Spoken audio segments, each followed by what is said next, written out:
Welcome to Festpod. Here we are at Bloodstock 2023. It's my first time here. And how many times have you been here? I've been majority of years since 2007 was my first. Okay. And that was the first ever 3-day Bloodstock.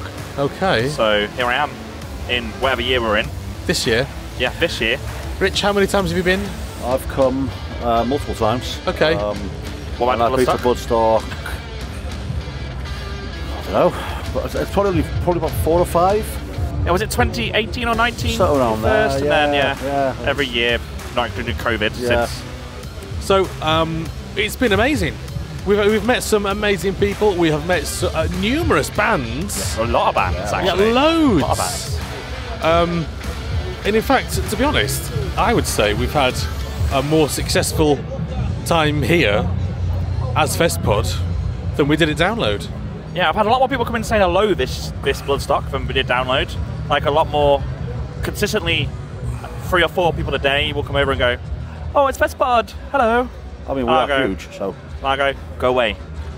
It's been really good doing media here at Bloodstock. I think the access we've had to the bands and the number of bands who have approached us as well, wanting to speak to us for some reason. Yeah, what's that about?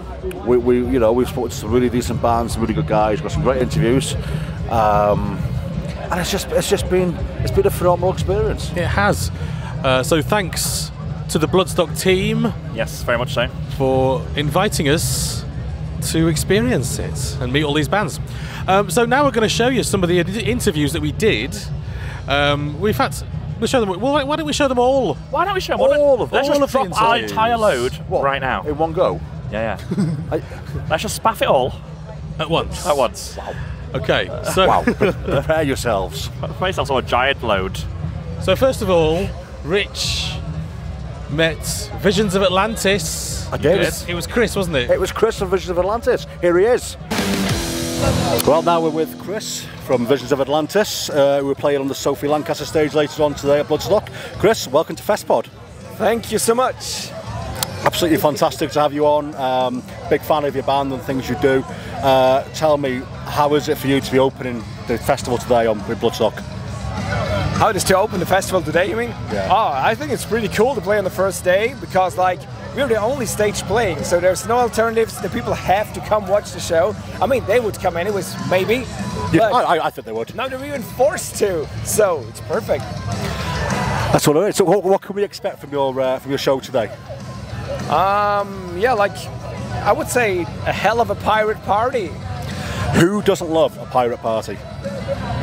There might be 1 or 2 people, but... Oh, you'll see me in the photo pit later. I'll be having a pirate party with you, believe me. Oh, really? I'll be front and centre of that pirate party. Oh, man. Yes, Hope so. Here, I mean, I've been told before that Bloodstock is a hell of a party in general, so... Oh, honestly, Bloodstock it's my favourite festival in the UK. It's just the atmosphere, it's friendly, anybody can do anything they want here. And the mix as well now, the mixture of genres of metal that we've got here, it's really expanded, and having kind of like your kind of melodic, symphonic, pirate metal, right through to kind of doom and death metal, all on the same bill. So it started out as a super heavy festival, like no melodies.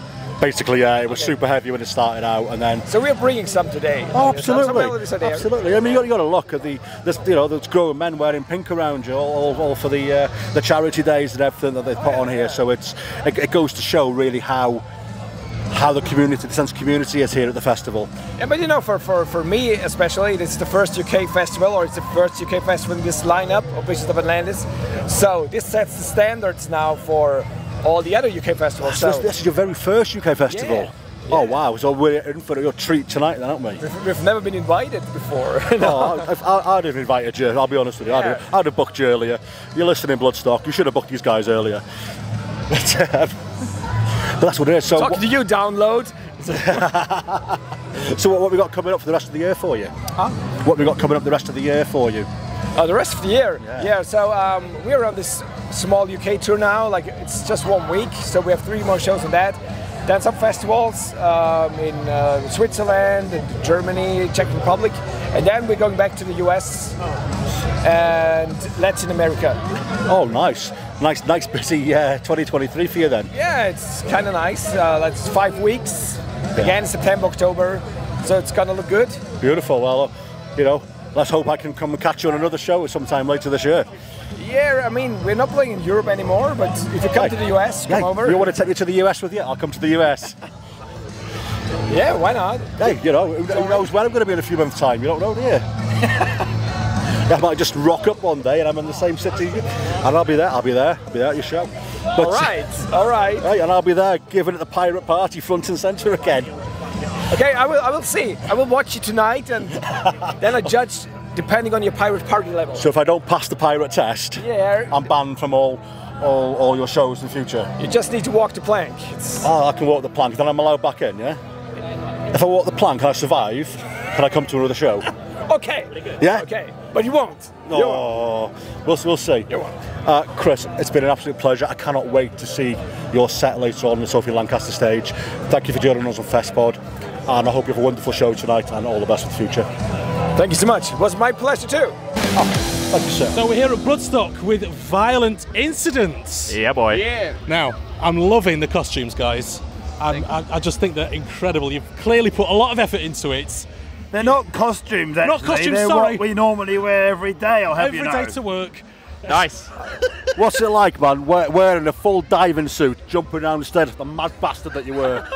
Well, I tell you what, I thought I looked pretty great. I don't know about you. I thought you were fucking hot as fuck. Oh, I don't think you're too bad yourself. The first person to ever think that this guy's hot. There we go.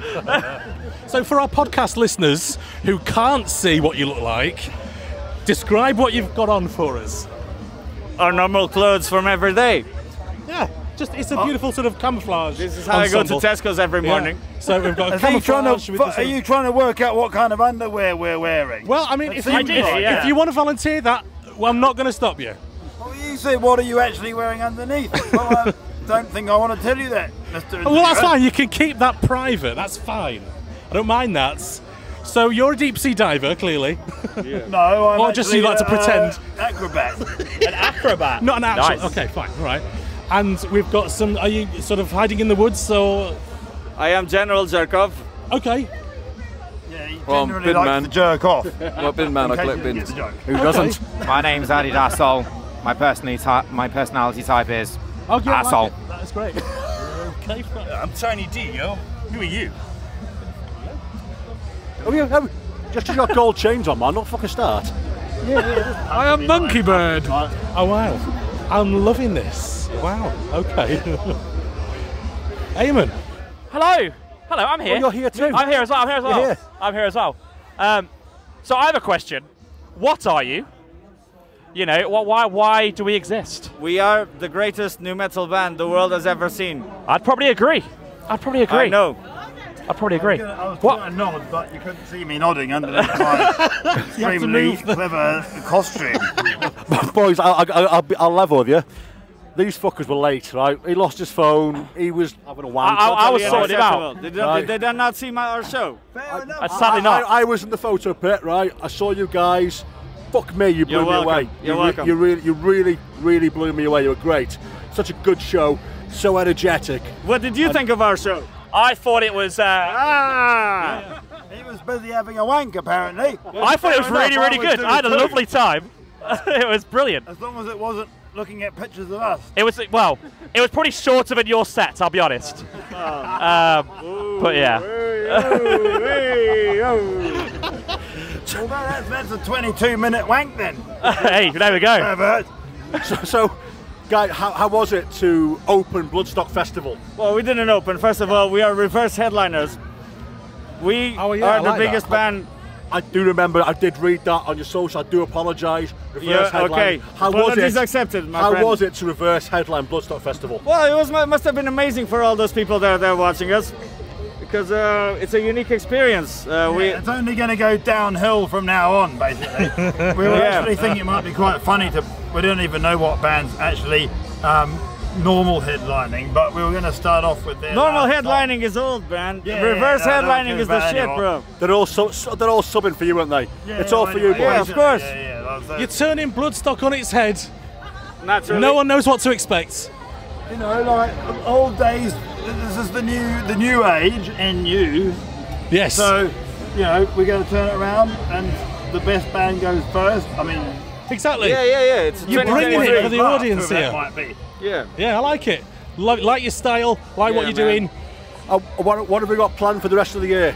We have two shows that we're going to announce next week. There are 2 cities in the whole of the UK that will be blessed with our performance this year, and that's two. it. Which one? A whole You're 2 going to of give us them. a sneak preview? And none of them is one of the good ones. So fucking Scunthorpe and Skegness. Grimsby. Skegness. Yeah. Well, thank you to our listeners in Grimsby, Scunthorpe and Skegness. We love you. In the Yorkshire area. Nothing wrong with those places at all, obviously. You don't want to burn any bridges. But I need to play there one day. Fucking hell. Friends from Skegness. Yeah. Lovely little seaside town. Lovely fish and chips. How many fingers does your friend have? So are you boys sticking around for the weekend, or are you going to shoot off somewhere else? No, we have a show at Munich Arena tomorrow. Yeah, that's right. And then we're playing in a New York Arena on Friday, or Saturday, sorry. I don't even know. And then Mexico Arena on Sunday. And it's unbelievable. It's a roundabout way to say he's It's going back to unbelievable. his tent to have a wank. I'm sure Abe will be there as well. It's like I'll be supporting from my room. Thank you. Shooting off. Yeah. Always. So there we are. That's us. Fantastic. Well, thanks for talking to us. It's been an absolute pleasure to speak Appreciate it. Yeah, I know. Oh, why not? It's one of the best interviews I've ever done. All right, so we're here with Donna and Dave from Bloodyard. Welcome to Festpod. So Thanks for having us. You're welcome. So you've been on stage, haven't you, today? We have, yeah. The first thing this morning, bright and early. Caffeine for breakfast. Caffeine for breakfast, yeah, absolutely. That's it, working off the hangovers. No, No, we're not here last night. I know. I was very. really I've well been here all behaved. weekend, and I was very well behaved. I went to bed early Oh, well last done, night. yeah. Wow. Normally you're not. No, I'm bad. And how did it go? Amazing. I don't even know how else to describe it. We thought we would be maybe not quiet, but quieter. It was first thing in the Party morning. night last night. You know, Yeah. everyone goes all out on Thursday night, don't they? Yeah. So we were like, well, first thing on, it's going to be okay. Yeah. We saw our Northwest crew lined up. Yeah. Just maybe 40, 50 of them this morning, and we were like, it's going to be all good. Then we went back. The intro came on. We came out, and everybody was there. We're like, Wow. where have these come from and why? Like, so It was amazing, yeah. brilliant. It's So so high good energy. to see that. Yeah, absolutely, yeah. It's a big stage, that Sophie stage. Is it the biggest gig you've done so Oh, far? yeah. Or Hands yeah. down. Hands down. Yeah, definitely. I'd say the biggest before that was probably Hammerfest. Oh, nice. Fest, Yeah, yeah. And we've also played here before at the New Blood stage. Yeah. You know. We got a wonderful clash with Napalm Death that day though. Ouch. Yeah, Yeah, like that's- literally to the minute as well. It's been a good turnout, but like today, honestly, it's just amazing that people are that dedicated to the music in itself, and you know. You've got new music out just now, We haven't have, you? yeah. We've got a new album, and that's going really well as well. Just the progression. Yeah. Is it good to get that played on stage? Yes. Yeah. 100%. Yeah.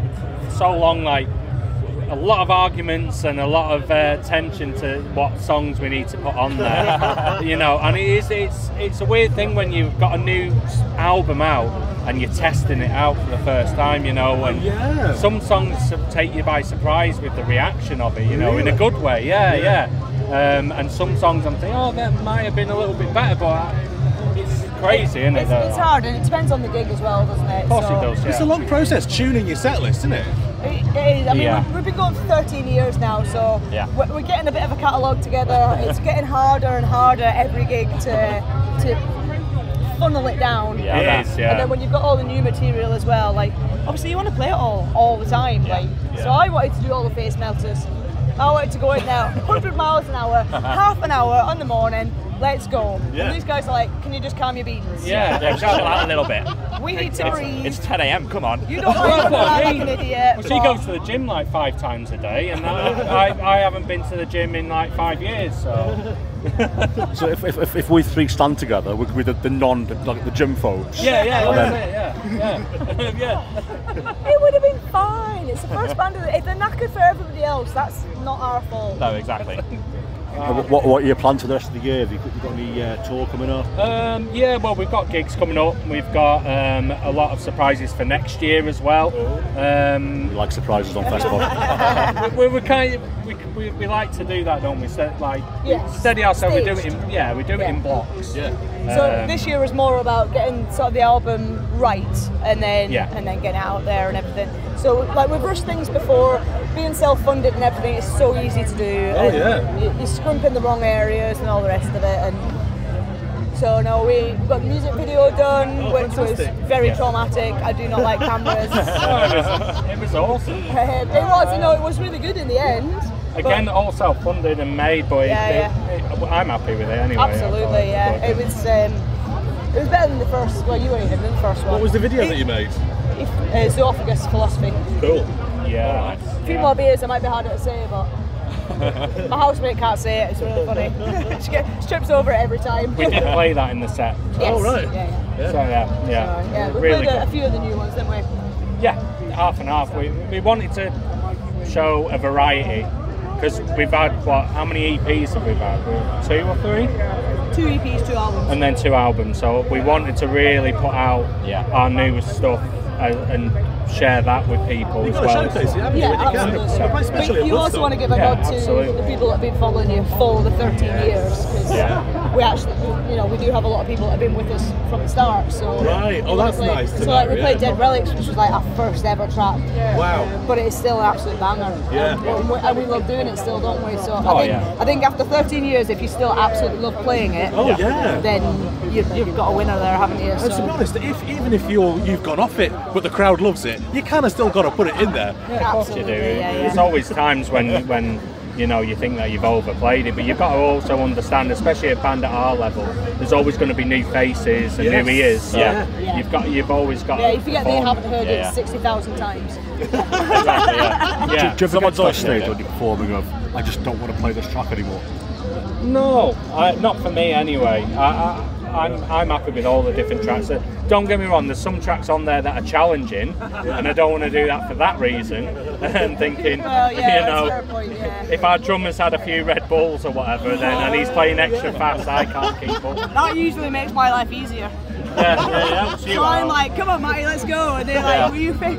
Fuck off. Yeah, you're not going to hit any curfews, are you, with that? No, absolutely. No. This is it. So no, not so much. Yeah. You're going to stick around for the rest of the weekend, enjoy what's going on? Yeah. Yeah, 100%. Yeah. Who else yeah. are you looking forward to seeing? Today, for me, it's In Flames and Killswitch. They're my main definitely. two. Obviously, Yeah, we're going to pretty busy through the day now, so as long as I see those two, I'm happy. Last time we played, I only got to see one band in the whole day because of media, and it wasn't a band that had any interest in whatsoever. Oh, no. I literally watched them out of stubbornness. I'm like, I am watching a band. I will see something. So, and then Dave tripped over a wire and it turned him off. I didn't like it. Oh, nice. That was rumours. Yeah. Not true. It was great timing. It was just, you know how like they have the cables covered? Yeah. He literally tripped over that and the main stage power cut out. Yeah. Obviously they weren't linked in any way, shape or form, but the timing was absolutely amazing. We were I was like, like, oh gosh. so good. No one could prove anything. Nobody saw it. Absolutely. No one saw it. No, absolutely. But yeah, then the rest of the weekend it's free for all. There's so many good bands. A lot of good bands on the New Blood stage as well that we've played with recently, and I think it's really considerate that all, they spread it out so it's not all today, so we don't miss slots. Yeah. Well, that's very nice of them, I think that's very kind of You've the always bookers. got to think of the forefront of what's coming up, rather than not just what's here now. Yeah. So it's important to support them smaller bands as well. 'Cause we are in that element of it, so we understand the graft and the grind that we all have, in every scenario, not just as a musician, but as a fan or you know, sound engineers, you guys, what you guys do as well. We're all in it together, you know. Yeah, absolutely. Well, we were joking that there was 3 Lancashire bands all on within the first hour of the day today. And Simon says, "Oh, we had to get you all in before catering opened up." Speaking of Lancashire, have you seen the pie shop? No. Barnaby Sykes. Barnaby Sykes, pie maker. Yeah. Some good pies over there. Far There's corner. lots of nodding going on. That's got to be a good sign. I could pie. That's my tea, so. There we go. I could definitely pie. I'm not eating yet today, actually. Pie, mash and gravy. You're loving life. Yeah. I think you make a very good point. I probably should have some food at some point. I just realised I haven't actually eaten yet. We'll sort it out at some point.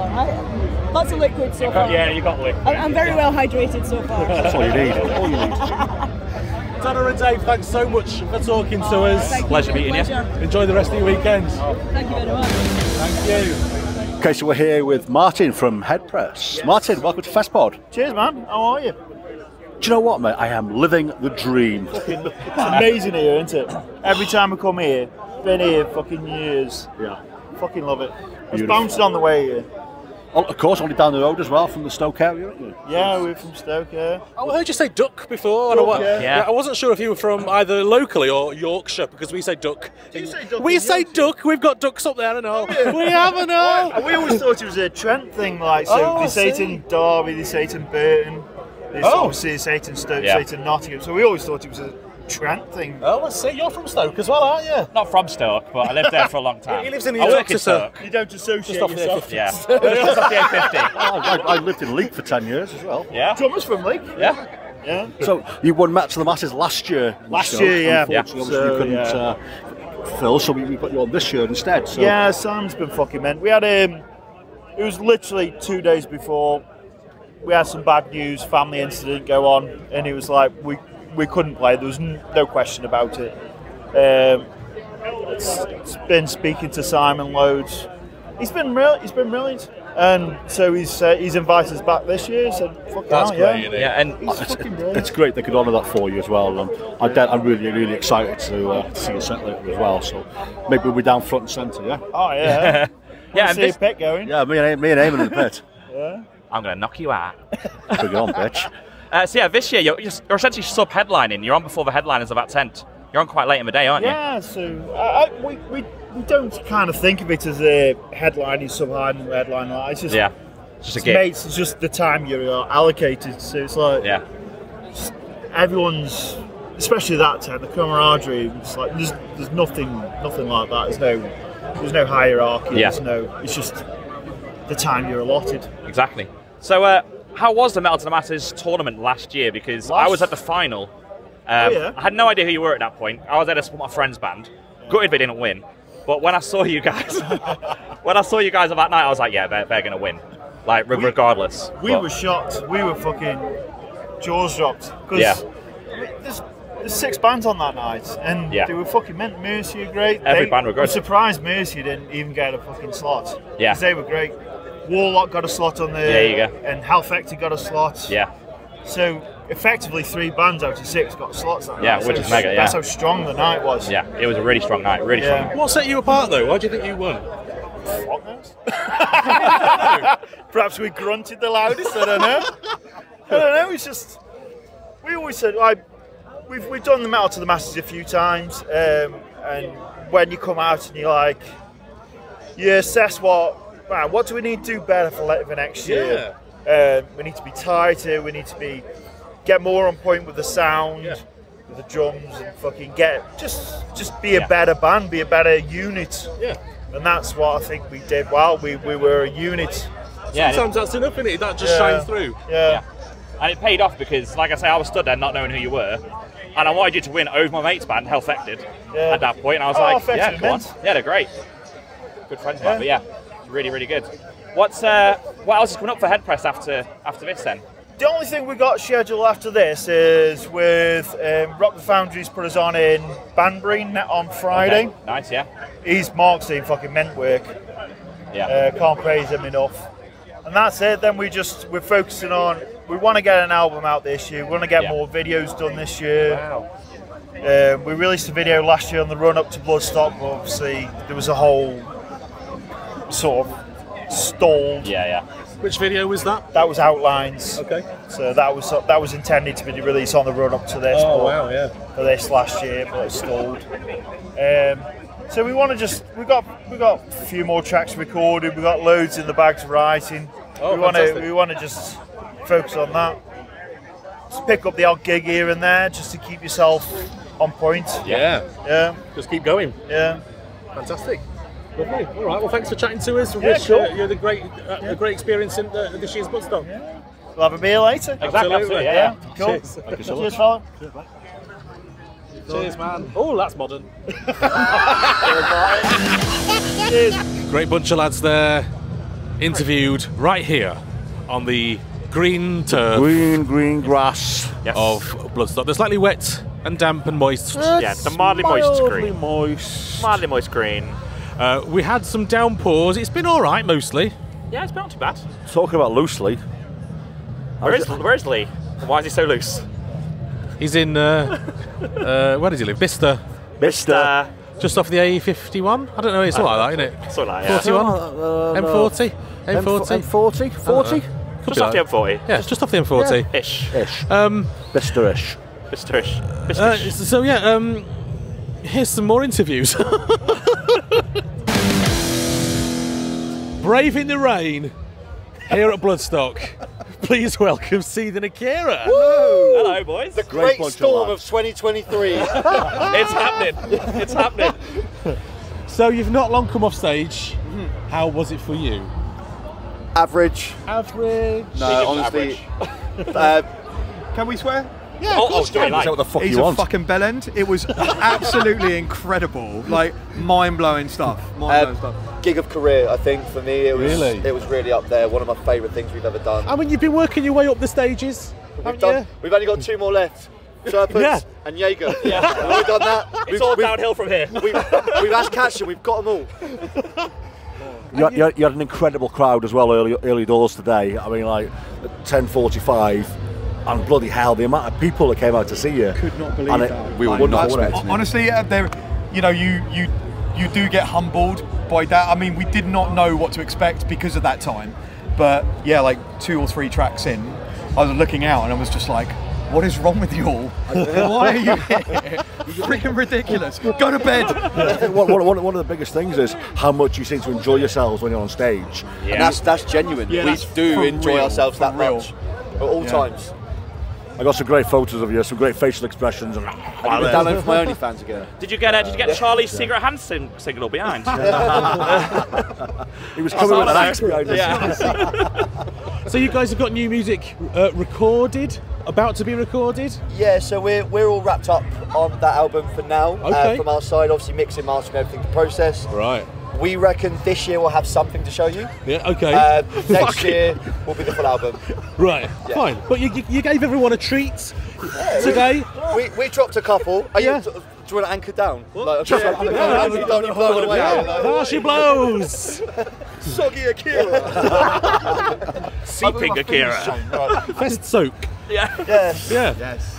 So were you sort of gauging the reaction of the crowd to the new tracks? Yeah, I mean, like we went balls to the walls and just opened with a new one. Oh, you did? Because why not, right? Yeah. You want everyone to dance, so we just thought best place nobody knows. Brilliant. Yeah. But no, it seemed to go really well. Yeah.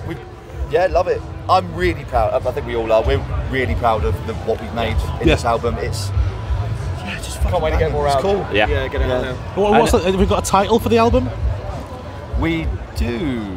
Are we allowed to know? Decayed Remains of Today. Nice. Cool. Yeah. Nice. There's no going back. Is that a Festpod exclusive? That is a Festpod exclusive. There we go. Really There is. we go. The first. Yeah. Nice one. And today as well, you had use of the fucking full back screen. Yeah. And you made use of it as well. Yeah. Did that take a long time to prep? 220 hours. So I had to learn the software. So not was it a case of making the videos, like, I've got to learn the software, got to actually do it. Like, so it was worth it, though. It's a learning curve. It was What's funny was I kept changing the set as well. Yeah. So I was like, Kit, super we're not playing annoying. that now, so you need to like replace that and move that. This intro's got long, I'm like, right. Okay. Now I've swapped these 2 songs around, like, right, my computer's shit. It cannot, it took 6.5 hours to render the video. Oh my So god. it's like, it shouldn't take that long. No. But my computer's shit. So Buy a few albums. Yes. If anyone wants to sponsor them. So what are you going to do for the rest? I mean, I've seen you walking around, you know, enjoying yourselves. Yeah, I love this festival. I'm just going to get wet. And, you know, like, just going to get wet. You've done that bit. Done. I think, generally just after this, relax, enjoy some bands. New Blood, we're going to head along to New Blood. Definitely do New Blood as much time as we can, basically. Love that stage. I mean, how long have you guys been coming here as punters, never mind musicians? I'm very hand on heart, open honest, never. Really? I've never been to Bloodstock before playing the New Blood. Wow. And I regret that, because it's one of my favourite festivals. Wow. What they've done here is out of this world. We legit, during, sorry to interrupt, but like with Metal to the Masses, like when we kind of applied for it, we weren't sure if we were the right type of music for Bloodstock. Really? Yeah, we were. It's just completely uneducated. Wow. Didn't realise that there is actually quite a lot of diversity. Yeah. And you know, to win that Bournemouth heat and to actually play, it was a real eye-opener. And arguably, you're not the right kind of music, are you? You're chav metal as well. Chav metal, you said on stage. Chav metal. But Bloodstock have kind of adopted you as a crowd, like as well. Like you put a big crowd in Sophie like a couple of years back. They welcome us to the family. Yeah, exactly. And that just shows the open-mindedness. I mean, you know, like I wasn't kind of expecting that, but it's like home now. It feels amazing. Straight up. Nice one. So, anyone you're looking forward to seeing that's not been on yet? Biohazard. Meshuggah. I need to go see Gutterlax. To be fair. Okay. Yeah, disgusting. I can't wait to see what they do. It's disgusting. There's a recommendation. You've got Waterlines tonight and the headline the Jägermeister stage. Yes, we'll speak to them later. Chaps, 8:30. I think. Jesus fucking Christ. Okay. As the heavens open, we're going to say thank you. Thank you, Seething Akira. Yeah, thanks for joining us. Brush twice a day. What is this? Great bunch of lads. Cheers, boys. Cheers. Thank you. Hey guys, you're here with Skora. You've got me, Harry, on guitar. I'm Dom, the vocalist. And Will on guitars. Amazing. So you guys played this morning at 10:30 this morning, was it? We did, yes, we did. How was it? Oh, we had an absolute great time. It was definitely a soundtrack to people's breakfast this morning. A lot of people were there, sausage baps. Oh, I can't headbanging. I was stood there with a tray of chicken and chips, and I was like, oh, I'll just stick me. I didn't have a watch, and then next thing I know, you guys come out, you're fucking spin kicking everywhere. Like, you really went for it. Like, how'd you get yourself hyped up in the morning for that?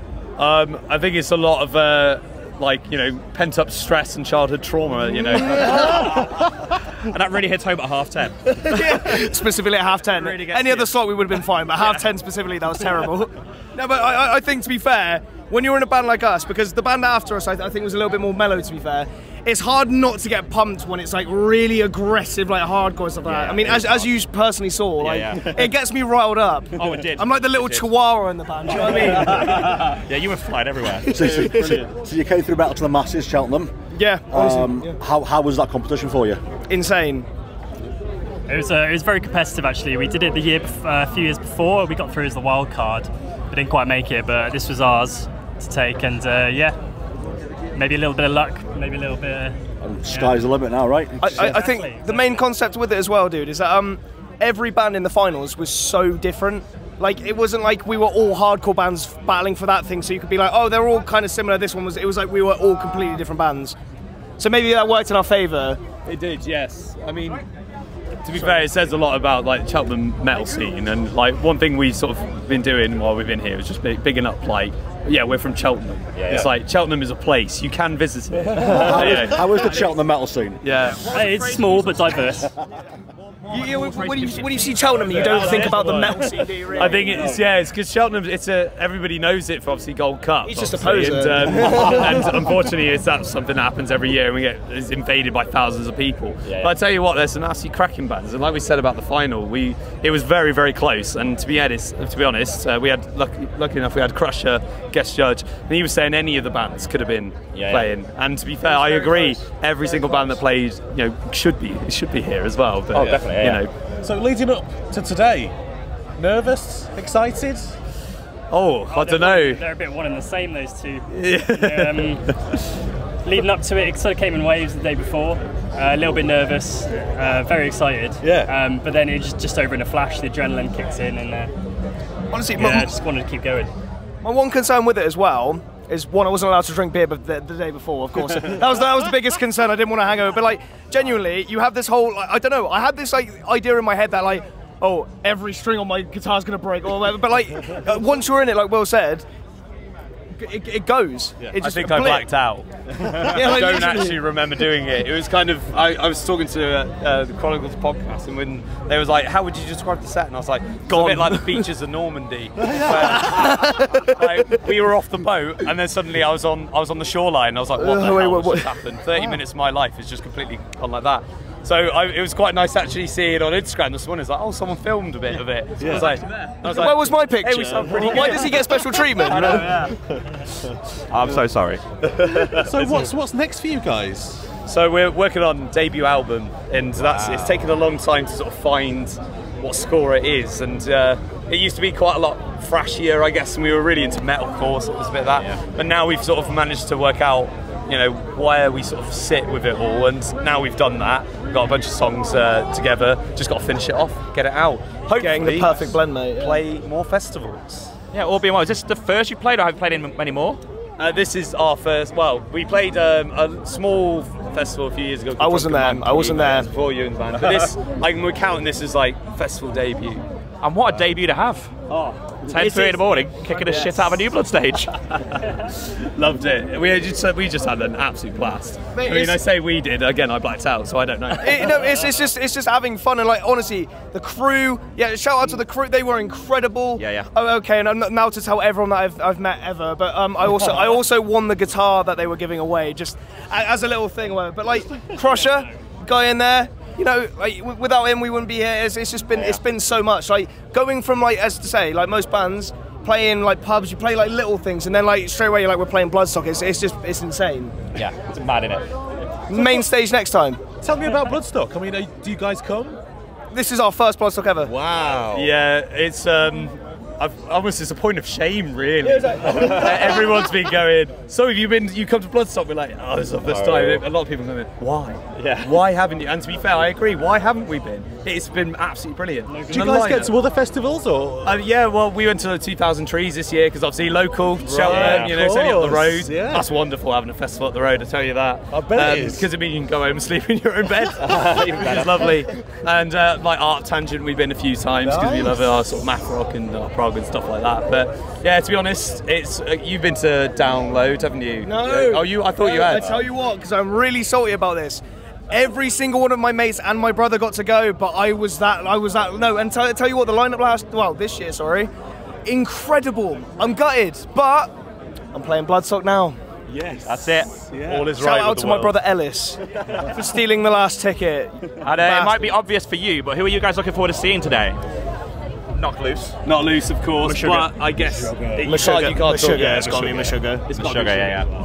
Meshuggah will be sick. Yeah. Love it. Well, we've got a bunch of like neighbours in the artist tent in pitch that we really wanted to go see. Okay. As well, So big shout out to Swarm, who are right next to us. Death. And the Dead 13. 13 as well. I'm not good with Roman numerals, that's why I forgot it. I was trying to picture it. You're the Dead something. Yeah, he was like, you're the Dead 9. They're like, no, the Dead 13. They're really good boys as well, really good lads. And yeah, we've just been chatting and making friends, and it's just so we're going to spend as much time as we can in the New Blood stage, supporting everyone else, because it's been real nice to see everyone doing it for us. us. Yeah, exactly. Everyone doing it for us, but we were not expecting what it was.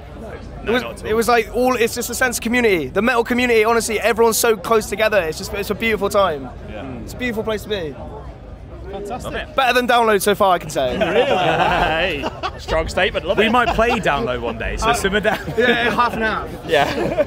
Great. Well, thanks for joining us, guys. Thank you so much. Glad you enjoyed your set, and we might even see you around.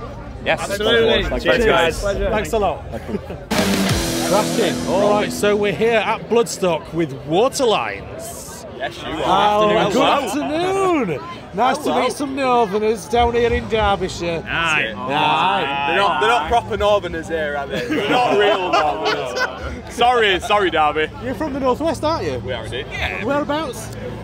So half of us are Manchester, yes, and half of us are actually Yorkshire. And they're like, yeah, bridging that divide. We are, mate. We are. Yes. Yeah. Our best friend relations. Yeah. That's what it is. Exactly. It's inter-county relations is what we're all about. and formerly of Sertraline. We are indeed. Yes. We are indeed. Tell me about the change. Why have you become Waterlines? Because when Lizzie originally left the band and I joined, we recorded our first single, which was The Halo Around the Horns. Yep. And we listened to it and went, "Yep, we're not in Kansas anymore, Dorothy. Wow. We need to switch things up." It felt right. It kind of felt like this ain't Sertraline anymore. This is something different. So let's be different. Let's, we knew we'd have to start again, and we knew we'd have to sort of. But it's been great. Honestly, I think it's been worth every second of effort. Wow. Into it. Yeah. It was the best time to do it as well. Because we discussed the name change before and thought, it's just going to be a massive pain. Yeah. But since everything was changing musically, and we play different music, we look different, we sound different, may as well. I think I look very similar to Lizzie, do you not think? No. Oh, okay. I thought you were going to kiss. I thought it was Alright. We nearly did. Things. So, you've had Waterlines for about a year? Yeah, maybe 18 months now, something like that. Yeah. And so, I'm aware of a couple of singles. Yeah. So we kind of drip-fed a couple of singles out. We're on 4 now. Yeah. Just to sort of show people this is it. This is what we're about. And then we're gonna hole our way into the studio at the back end of the year. Wow. And put something a little bit bigger together for early next year. Amazing. So you're writing stuff now? Right now, absolutely. Yeah. Wow, God, our manager exciting. keeps telling us off for it, but we keep playing it live too. You've just changed managers as well, haven't you? Now with Down for Life Music. Yeah. So Marianne, just signed up with Marianne. Yeah. Wow, she looking after you. She is. Oh yeah. I mean, looking after. Yeah, she's kicking us into shape. Yeah, absolutely. Yeah. Yeah, I get that impression off her. Exactly what we needed, though. She's exactly what we were after. She is. Like maybe 8 weeks ago, we decided that we're a big bunch of babies, and we needed someone to sort of just give us a little tap and say, "Go on, come on, boys, come on." Yeah. So no, it's been wicked so far. Shout out, Marianne. So we're going to be treated to a couple of new bits of material tonight? Yeah, just don't tell Marianne. She's not here. She doesn't know. By the time this airs, it'll have already happened. Joke's on you! So we've actually, there's loads of new songs in this. we can't go on stage and play a load of old stuff all the time. It just doesn't work as well. So we might as well come up with something we like. You've got your 4 tracks, which we already know. Yeah. So you've got to put a few new ones in there. 100%. Of course. Just to, it was a toss-up between putting new ones in there or putting old ones in there, and the choice was clear. So, I think you're doing the right thing. We don't want to turn up to a festival like this and get the slot that we've been given and going, I wish we'd played something else. Do you know what? You're right. You've got to make the most of it. Absolutely. Because maybe we want to come back, but who knows? We might not be invited back. People dream of doing this and never get here. And you're headlining the Jaeger stage tonight, aren't you? We are. So depending on who asks, we're either headlining the Jaeger stage or main support to Meshuggah. Main support. Depending on who asks. Yeah? It could be both. We finish at 9 o'clock, they start at 9:10. Exactly. I didn't write the rules, you know? That 10 minutes is so that they can make their way from the Jaeger to the main. Exactly. So maybe just allow them a little bit of time to, pick themselves up from the pit and get on stage. It's tough, man. It's a rough life. So are you old hands at Bloodstock? You've been here a few times. Your first time here or what?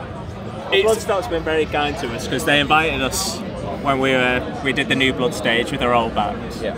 And then Simon, shout out to Simon Hall, who then said, "Oh yeah, we'll get you on the Jaeger stage." And he's put us as main support to Meshuggah, and it's like, that's incredible. Thank you so much. Yeah.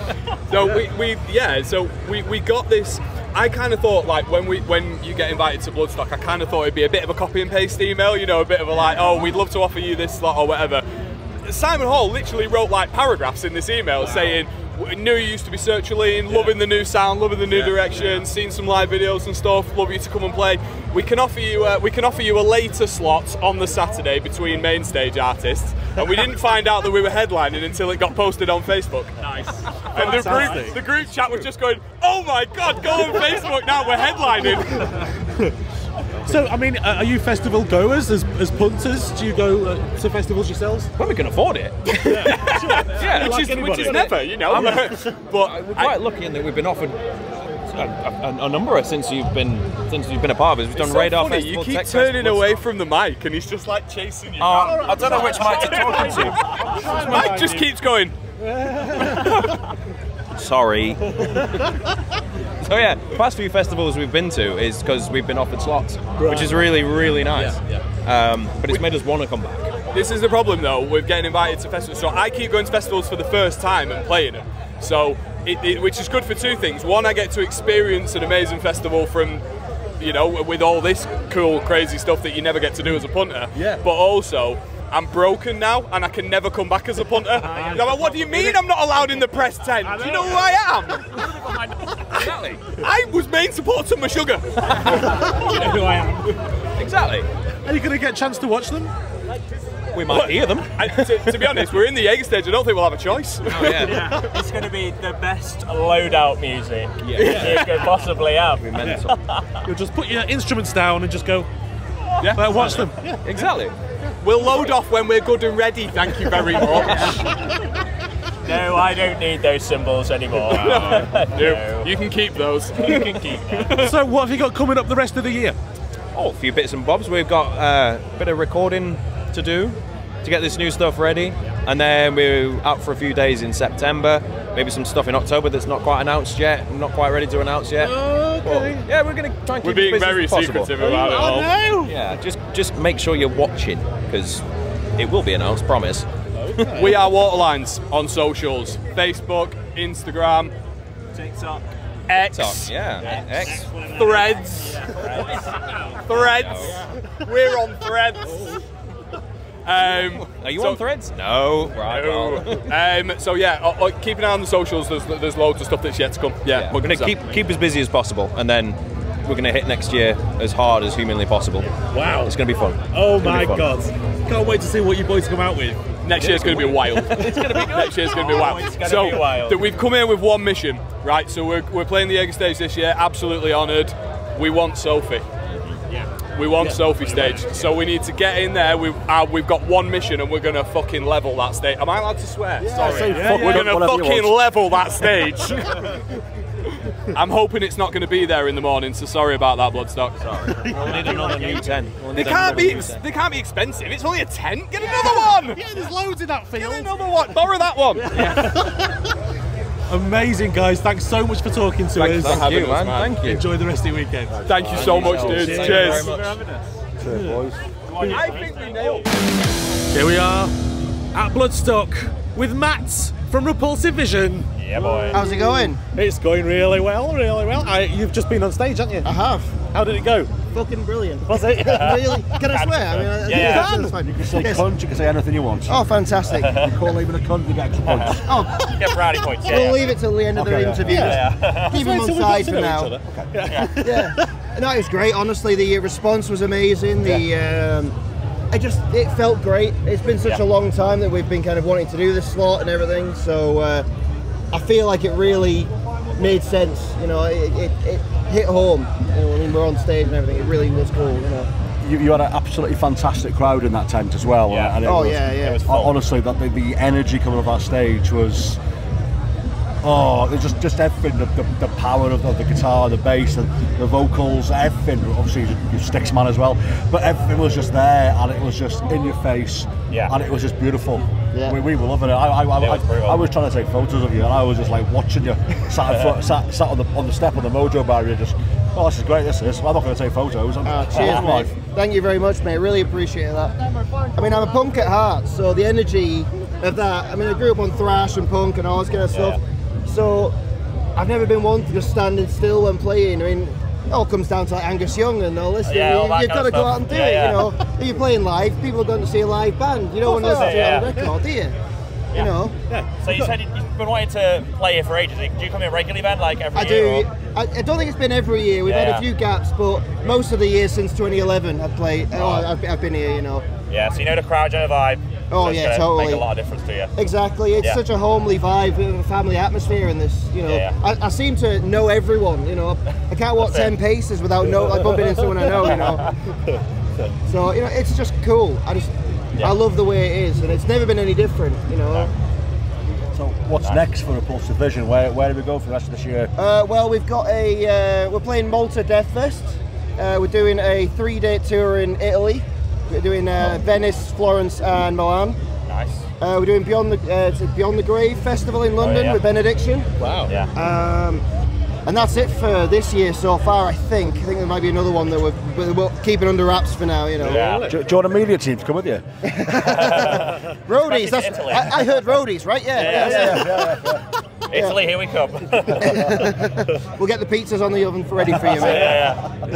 Honestly, though, it's we're trying to get as much as we can done because we're losing our singer after this gig, unfortunately. Oh wow! Unfortunately, he has been he's basically seconded to Party Cannon. Oh, okay. So he's also in a band called Skora as well. Yeah. So okay. you know, quite good credentials, really. Yeah, busy man.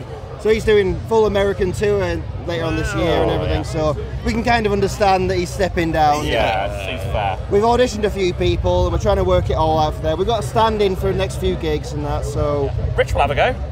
As always. I'm on it, yeah. I might not be able to have the same raw energy and jumping on the stage, you get on the barrier and everything, but I'll give it a damn good go. It's one or the other, vocals or the jumping. You've got to do, you know... I'll do the vocals. Do the vocals, yeah.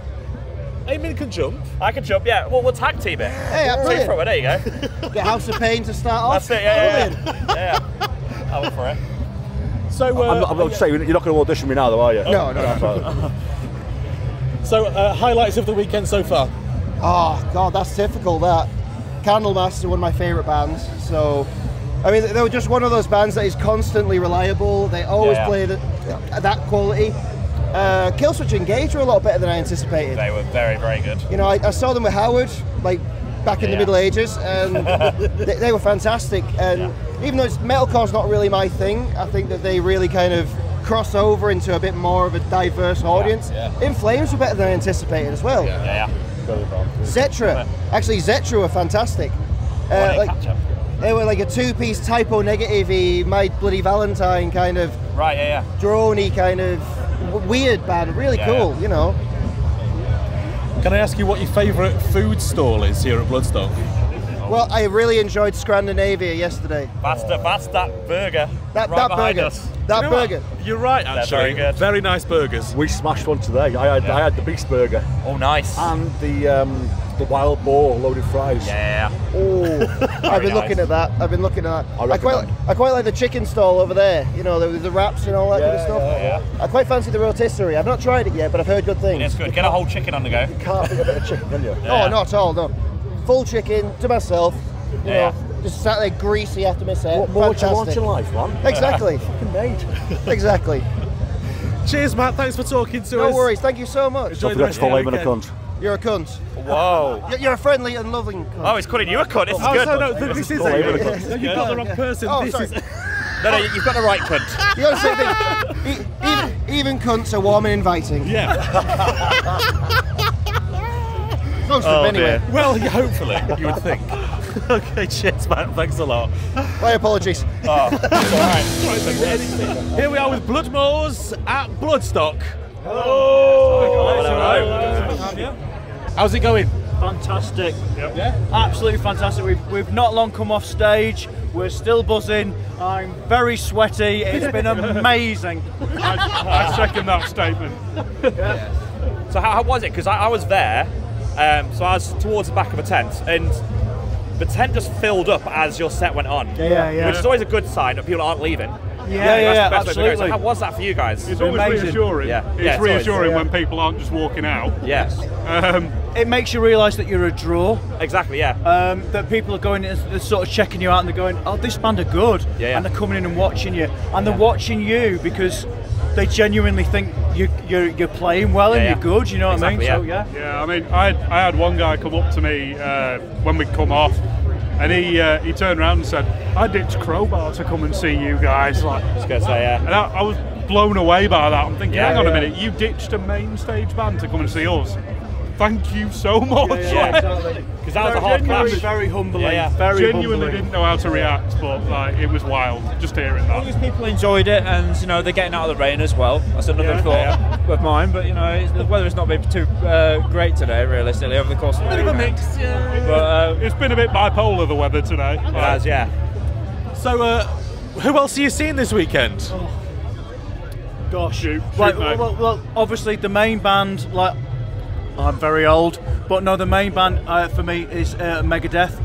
Well, I caught In Flames yesterday and Sacred Reich, who I absolutely love. I mean, Sacred Reich were the second band that I ever saw play live. They were playing with Heathen, it was Sacred Reich, and then the original Sepultura on the Arise tour. Because yes, I am that old, but no, it was fun. So to see those guys again, I was 14 again. It was amazing. I mean, for me, Megadeth's the one. Like, Megadeth for me has always been a big influence. Sepultura,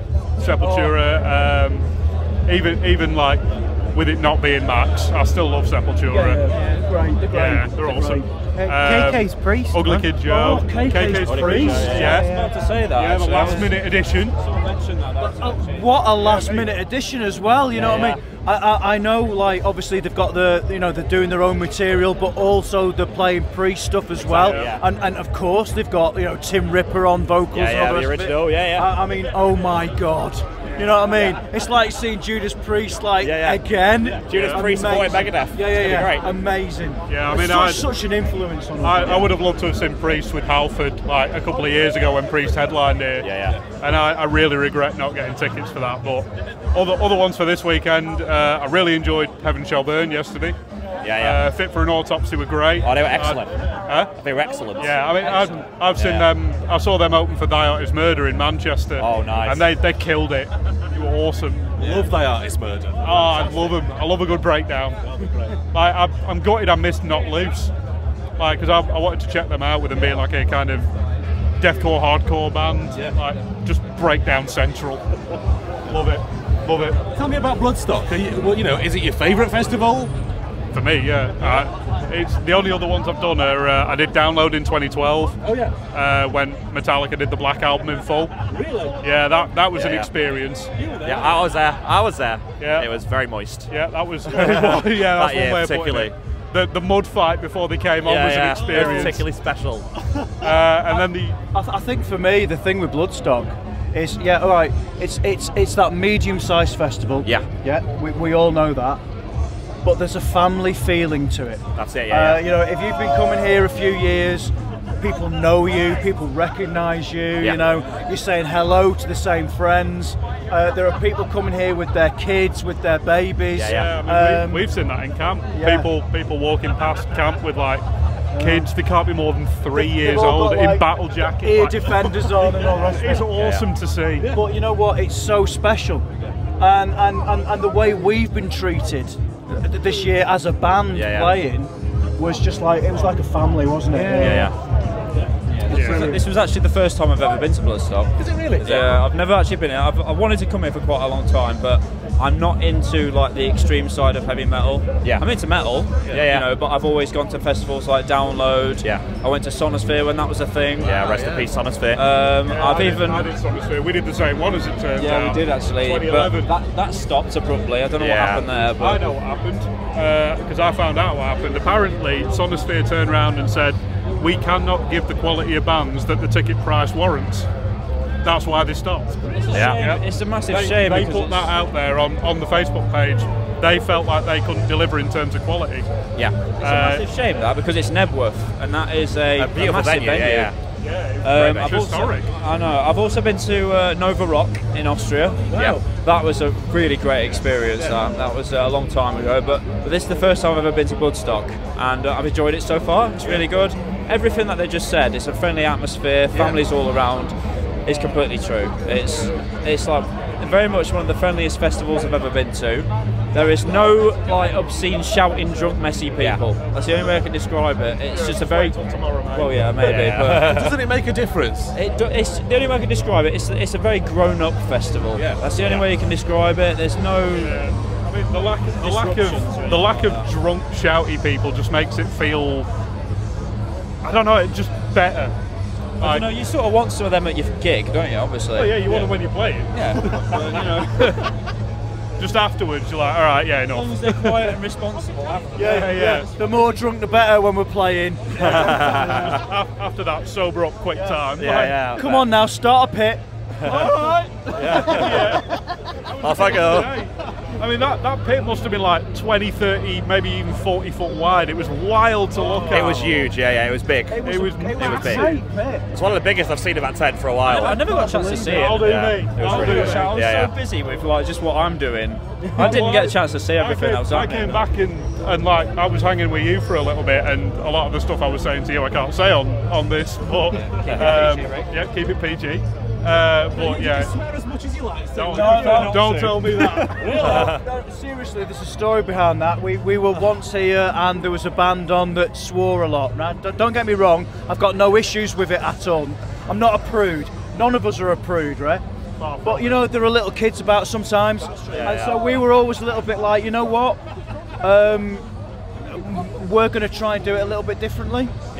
And it's genuinely not being a prude. When we're not on stage, trust me, we swear like troopers. You know, so there's no prudeness about it. But we just sort of felt, and it's sort of like as well. I've got to give Alex all the credit because he was the one who was, and we were like, yeah, you know what, you're right. So we absolutely, don't get me wrong. When we walk through there and we've not got a microphone in our faces, we'll be swearing our heads off. But we want people to know that if they can come and see us and they want to bring their kids, they can come and see us. You know? We're certainly not Disney. We're not a Disney band. Quite far from that, I will say. Like, if you want to know what we're like as people, come to Serpent's Lair about 10 o'clock. About 10 o'clock, we'll be a few pints deep and we'll be a lot looser. It's just been respectful. It's exactly, it's fine. And I've got no issues with people swearing. It's fine, whatever people want to do. But we want people to feel respected, and if they've got little kids, which a brilliant family festival has like this, then that's fine, you know. I mean, the way I've grown to look at it, because at first I thought, you know, what are you on about? Like, keep it PG and all this, but I've grown to think, like, would I want my kids listening to this? So it's when you hear like some bands and every other word is, you know, insert expletive here. I wouldn't want my kids listening to that. No. So when we're doing things like this, or when we're on stage, we try and keep it as PG and, you know, very professional. But you come up to Serpent's Lair at 10 o'clock when we're all hanging around here, and we're going to be totally different. I'm going to make sure I pass by. Come and have a drink. It's genuinely not trying to be prudy at all. It's not like we're trying to be, that's all. It's not like that at all. I think it depends on the gig, doesn't it? Absolutely, totally. You know what I mean? If you're there with a load of adults and this, that, and the other, and everyone's over 18, you know what I mean? All right, you can drop the odd thing. But you know, at a place like this in particular, where there are little kids and stuff like that, I just think it's respectful. I mean, it's a case of, you know, like you said, there's a lot of little kids, you know, floating around. So you rein it in a bit, you know. But you still have fun. Oh God, like still have a good time with it, but just rein it in for the kids. I mean, Alex, like, is one of the most quietest people, right? Just genuinely off the stage, or it's such a.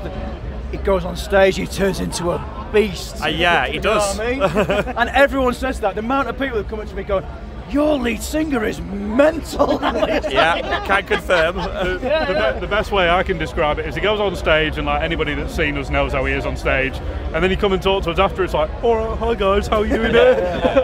Super introverted, but we love him for it. Cool, great to speak to you guys, and we hope you have a great rest of your Bloodstock. Thank you very much. Thanks for having us on. Cheers, guys. Thank you very much. Thanks very much. I didn't speak because I swear every other word I say. So. You lucky people. Yes. What a great bunch of lads that was. Oh yes. Some really interesting bands we've met actually, who I was not aware of. It's great for introducing you to new bands to come to Bloodstock. Yes, the entire New Blood stage. Yes. Full of fresh acts, fresh possibilities. Thanks to the Metal for Masses competition, of course, which Bloodstock runs. Absolutely. So we've got even more bands that we met. No yes. way. No. More? That was enough. More? Give me more. You want more? I want more. I want a second load. I want it all. Or a third load. Or a fourth load. With a full load. Full load. So we're here with Pryma. Woo! Woo! Hey, I like it. How's your Bloodstock going? It's our first time even being at the festival, and it's so good.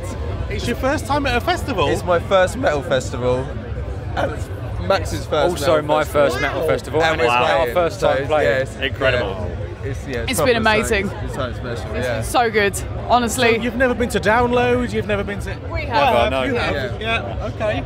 I went to download twice, 2018, 2019. Okay. So Nice. yeah, I'm sort of the veteran of the group when it comes to festivals. Did you warn people about the toilets, about the showers? Not really. I let them find out themselves. Probably the best way sometimes. You don't want to put them off. To be honest, I think the toilets are the way they are because of us. So. Are you camping or? Yeah. How is it? Yes, it's not too bad. Dom's been on the floor because his plant bed's done in. We got a leak in the tent. Yeah, leak in the tent. Leak in the tent. A blow-up bed that doesn't blow up. So it's going well. Oh yeah. That's how festivals are supposed to be, right? To be fair, I think that the thing that makes up for it is the fact that we played an absolute blinder of a set yesterday. Oh, it was so much fun. It was so good. Talk me through it. So basically, we rocked up at the Jaeger. Absolutely. Oh, I was about to swear. Are you allowed to swear? Yeah. Swear as much as you want. We're fucking shitting ourselves. And then Knock Loose finished, and we started. And honestly, the tent was rammed. Yeah, it was so good. I got up to give it some after the first song. Yeah. And I just looked, and it was like it was going. I was like, We did have a little bit of a rushy moment with the rain, like the rain drenched all of our equipment. We were like, get it in! Yeah, because it rained right before that, didn't it? Yeah, our set list was like, bad. I'd set all my drum kit up outside, but none of it's covered, so I didn't even realise it was raining until someone screamed. I was like, oh shit! Everything was open. Like I've got electronic pads and stuff like that. I was like, shit! Yeah, like, and then jumpers, like chucking it in, like just get it in there. You were hitting the cymbals and all this water was going up. Perfect for a music video. Yeah, exactly. It was cool. It was But no, it was an experience that we won't forget. Definitely not. You know, as I said earlier, I stood up on the drum riser, and then I looked out and I was like, oh my god. Where does this end? It was just, it was crazy. Yeah, because we heard that it does get ramo because, as I say, it's the first time here. We were like, oh, okay, but we haven't really seen it like that. So it was like, it was true. So we were like, yeah, fair play. yeah, it does get pretty busy. yeah, it's crazy. So talk me through your music. Tell me about you guys. So I don't really know what genre we are. I'm not going to lie. I don't think we have a genre. I think it's like heavy rock and metal. Yeah, it's in there somewhere. If you had to kind of make a genre up, what would it be? Well, disgusting. To be fair, it was pretty much perfectly summed up by Bloodstock because they gave us a little review spot, and they said classic heavy metal, but with a mix of groove, which I think is it's hit the nail. Is that what you were going for? Yeah, to be fair, I mean we're just an amalgamation of all our influences, so that's why we can't really definitely nail it down. Where we really fit in. No song's really the same, is it? No. They're all quite different. It's not like just thrash. It's like it's like a million and one different genres in between different songs. Yeah, kind of, definitely. But still kind of somewhere. Yeah, definitely. So I mean, talk me through your influences. No.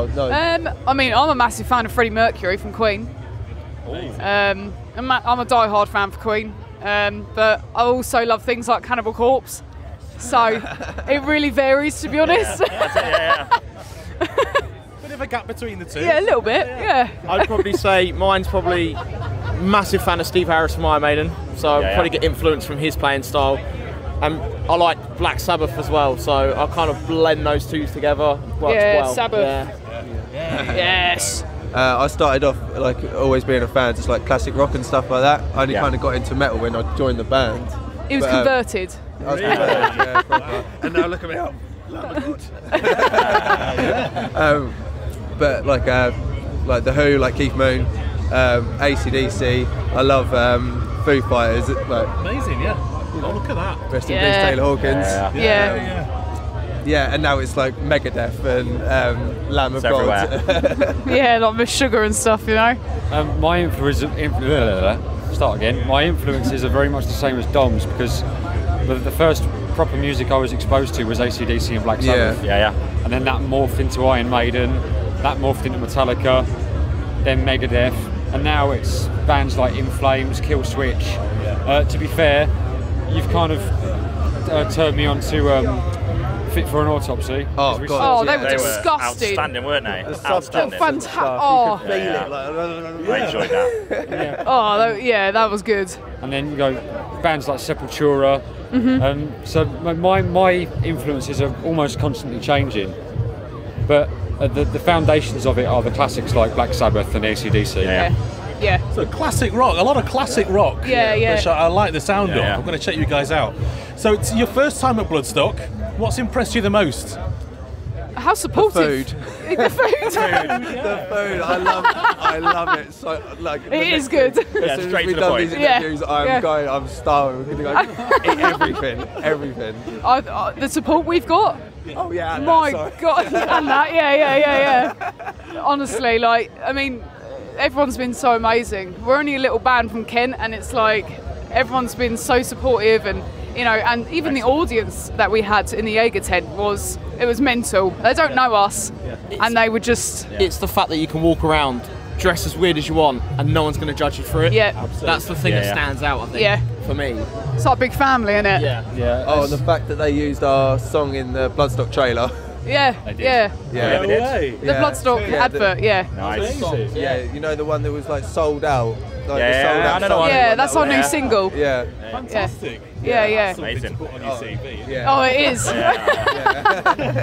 And what's next for you guys this year? What you got coming up? Well, as of tomorrow, we are recording the whole week up in York. It's going to hurt. I'm doing drum tracks tomorrow morning, which is it's going to be brutal. And is it Friday or Saturday when we come back down? Yeah. Saturday we're coming back down, and we're supporting Absolver at the Cart and Horses in Stratford. Okay, cool. Then it's a little bit of home time, and then not shortly after that we're playing Faversham Hop Festival. Yeah. That's quite a big one, isn't it? It is. We played it last year, and we were on an earlier slot. We were about midday. But this time we're on later on in the afternoon, like 3:30. Yeah. They're giving us but a later slot. Yeah. But and what we got after that? We've got quite a few gigs, to be fair. Yeah. We always put our dates in our posts on our social media. So if you check out Pryma on like Facebook and Instagram, they're always in there. Sorry, my voice. It's gone. It's gone. Oh, my voice is going. Yeah, eat some good food in you. It's all about singing. Yeah, it's all on our posts and stuff like that. Nice. Yeah.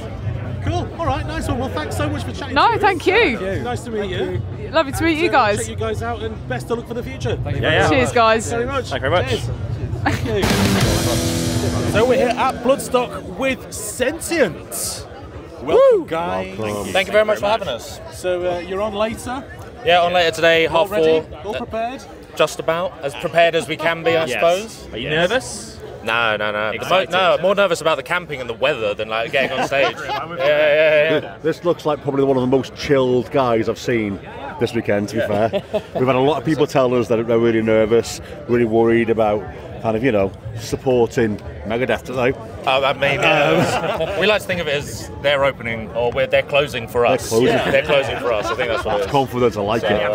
That's it. We say this now with the utmost confidence, and I can't wait to get on stage and just just get the chokes, just freeze up. But so tell us about you as a band. Been going for. I joined a couple of years ago. They've been going for 5 or 6 years. Yeah, so formed in 2018 around the Hertford Hitchin area for a shared love of Machine Head, Lamb of God, Pantera, that kind of stuff.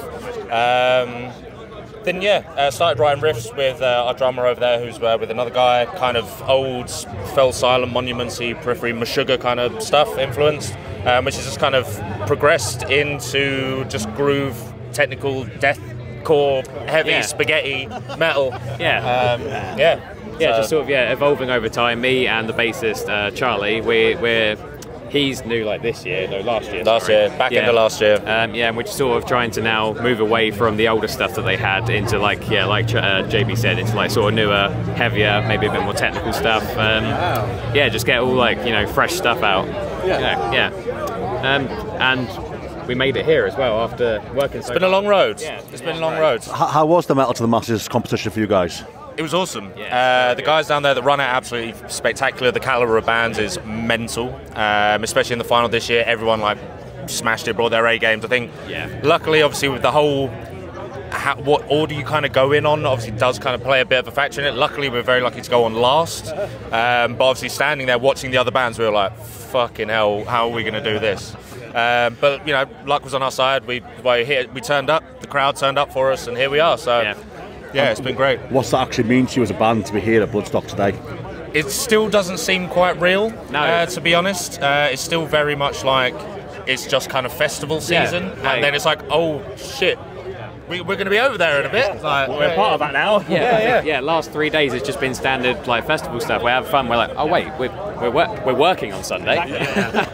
But yeah, we're really excited about it. I mean, gigs a gig, as we say. We're just going to go on and smash it and have a really good time. It's Make the most of the opportunity as well.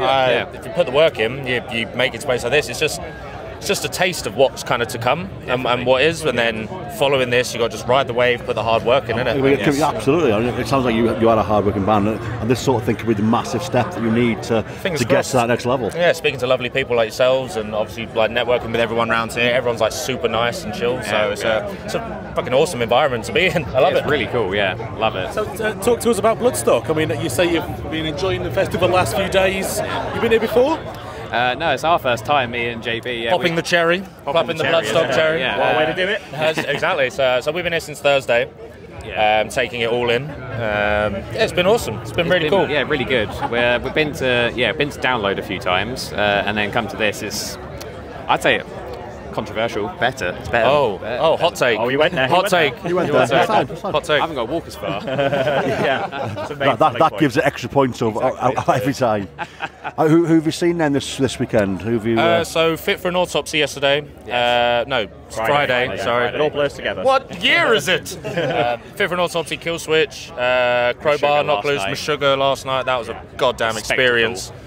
I didn't think I was going to make it through, honestly. that was pretty nuts. And unfortunately, we haven't been able to see anyone today. You're working today, aren't you? That's it. We're on the clock. On the clock today, so we'll see. More important stuff to do. More important stuff to do, but yeah. Definitely. What about yourselves? Who you've been seeing? Who's on your bucket list to see? You guys, obviously. Oh, you stopped that. That's the only reason I'm here. Came down. Heard there was some free heavy spaghetti. That's why Is that like your official genre? That is, yeah. So, heavy spaghetti. I like it. Noodly riffs with beefy breakdowns, served by Randy Blythe with a cold. I like that analogy. It's one of my favourites. Just got to try and live up to that now. I mean, it has been weird for you. Like you actually were saying, it's been weird for us having to work, not having to. We chose to work at the festival. Yeah. And there's that fine line between, we know we're not going to have fun and drink some Jaeger, and we got band to interview in 5 minutes. And then we get together, we smash about 20 Jaegers, and then everything goes better. Just a little bit of liquid courage, it's all good. Yeah. I mean, that's been a bit of a struggle for me. So obviously, I'm the vocalist, and with Killswitch on Friday, and then that Pantera cover band last night. Been having to really try to save the pipes for today. But hey, that's what we're here to do, isn't it? So that's it. You'll smash it, I'm sure. He's been a good boy. Been very well behaved. As soon as we walk off that stage, though, you better watch out. It's party time. I'm going to rain down some carnage on Bloodstock. Where are you guys based? Hertfordshire. Okay. Yeah. I'm a northerner, so I don't know where that is. That is just outside of London. Just outside London, 2.5 hours away, something like that. Just about. So on a good day, could be a lot worse. The home counties. The home counties, southeast. Yeah, southeast. Very posh. How very posh indeed. Yeah, suits you, sir. Don't you know? Suits you. Cool. All right. Well, thanks for talking to us. Thanks for having us, guys. It's been awesome. Well. Thank you very much. And we'll catch up with you in the future, no doubt. Most definitely. Hopefully, see you later on. Thank you very much. Thank you very much. Cheers. See you later. Thank you. Okay, welcome to Bloodstock and Phoenix Lake. Thank you. Nice to see you. I'll see you. How's it going so far at Bloodstock? Yeah, it's been pretty banging, hasn't it? Yeah, it's been great. It's been great. Festival so far, yeah. And you've just come off the Sophie stage this morning. Yes. How was that? It was unbelievable. Incredible. Yeah, Yeah. didn't think we'd experience that. Yeah, it was. It's quite intimidating, but I loved every minute of it. It's a big room now, isn't it? Yeah. It's a big space. It's a bit big. Yeah. Definitely looked out. We got the rain. That's so it. It was people raining. poured in. Perfect. So, what's going on with Fearless Lake at the moment? Are we recording? Are we writing? Yeah, we've got.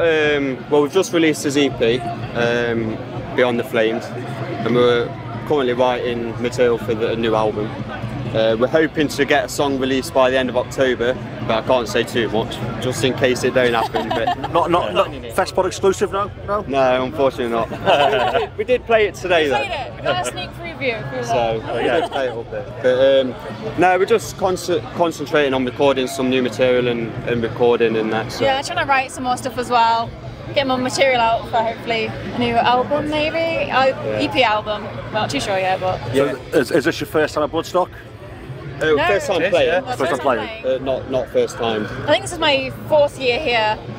But I love Bloodstock. It's such a nice vibe. Getting towards veteran status now, then. That's it, yeah. It is a lovely atmosphere here, isn't it? Yeah. It's just very family orientated. Like everyone looks after each other. So everyone's just so nice here, and so it's a bit of a smaller festival. So yeah. You don't have to walk miles either, do you? And that's always a bonus, isn't it? When you've got to walk a mile to your tent or whatever. Absolutely. So, have you managed to catch any bands this weekend? Who have you seen? We've seen quite a few. We saw Kill Switch the other night, a bit of In Flames. They were awesome. Kill Switch. Fury, saw Fury. Yeah, quite a few here and there. Yeah, I really liked Stakesis as well yesterday. Yeah, they were good. I saw Black Coast. They were really good. I saw them before, and they're like a smaller stage, and yeah, they killed it. They were awesome. Absolutely. So, are kind of all your influences fairly similar, or have you all got kind of unique tastes? What have you got?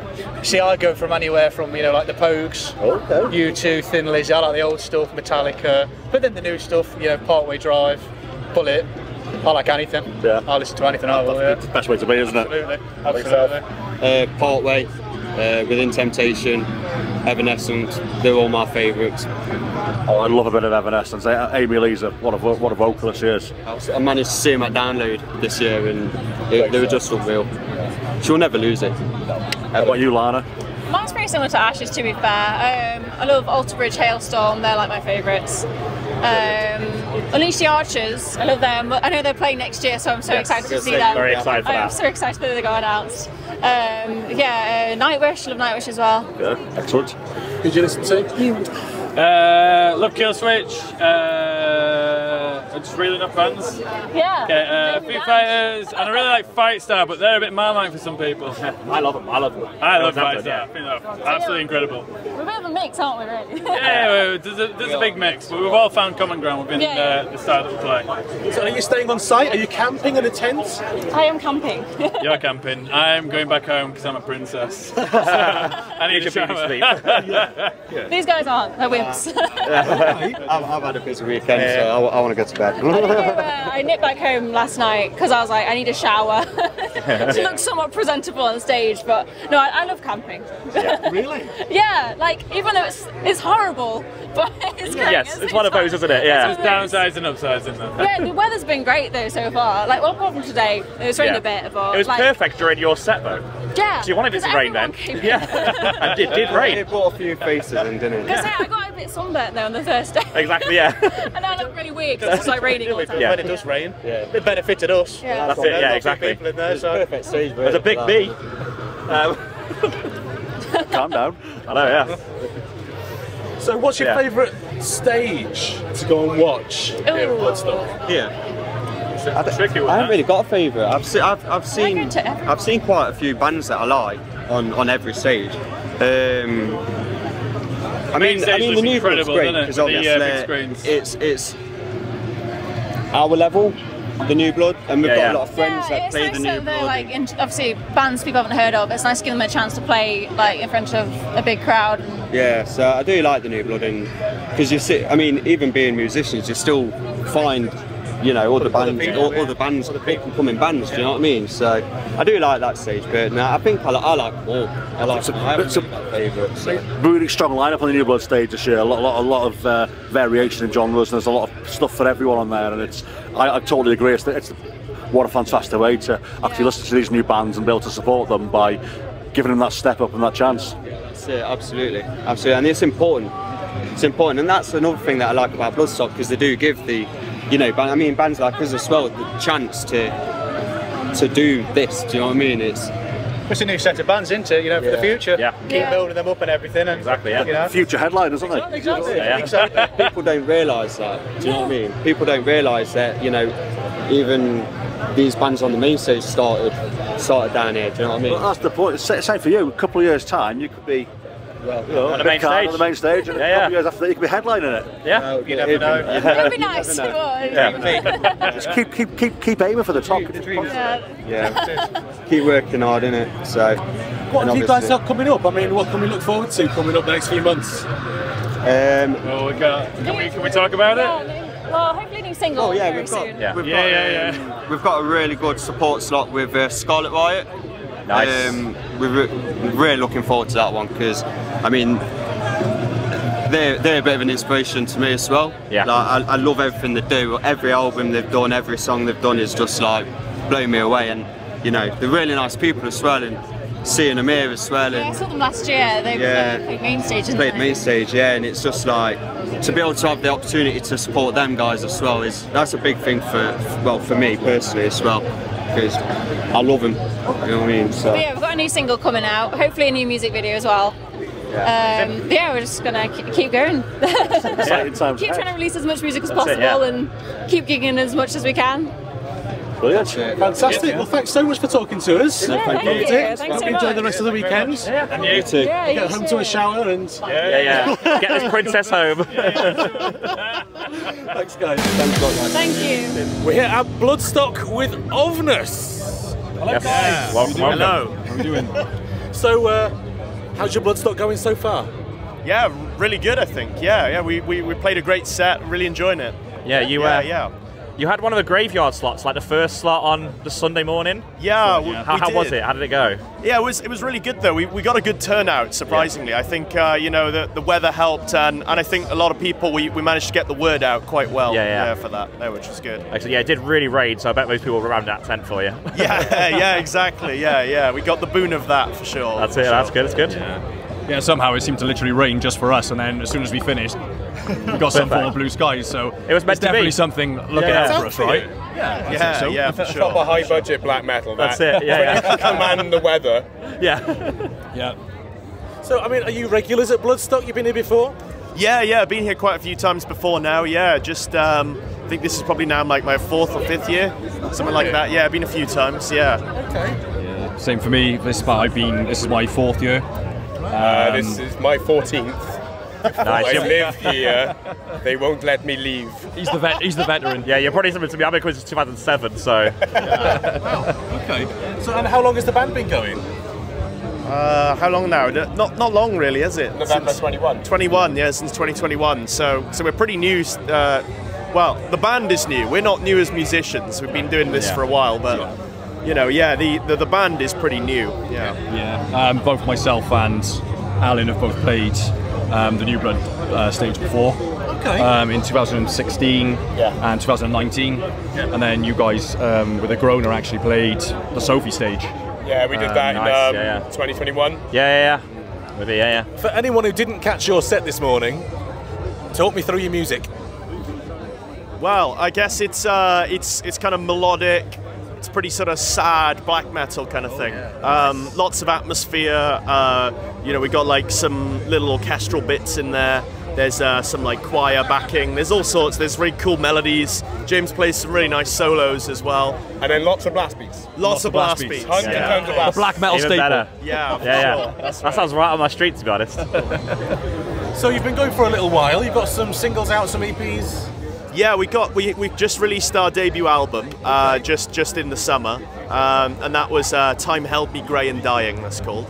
Very black metal. I like it. Yeah, exactly. Black metal title. Yeah. And there were two singles on that. Grains of Sand, which has a music video, and then Fading Dreams, which is just like the other sort of single with a lyric video. Yeah. We recommend Grains of Sand on the basis that we actually buried Will.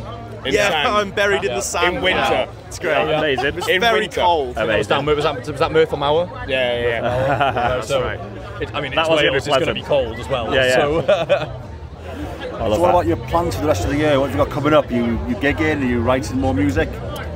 God. It's a bit of both actually. So we've got a gig in 1st September. There's a big black metal one over in Birmingham.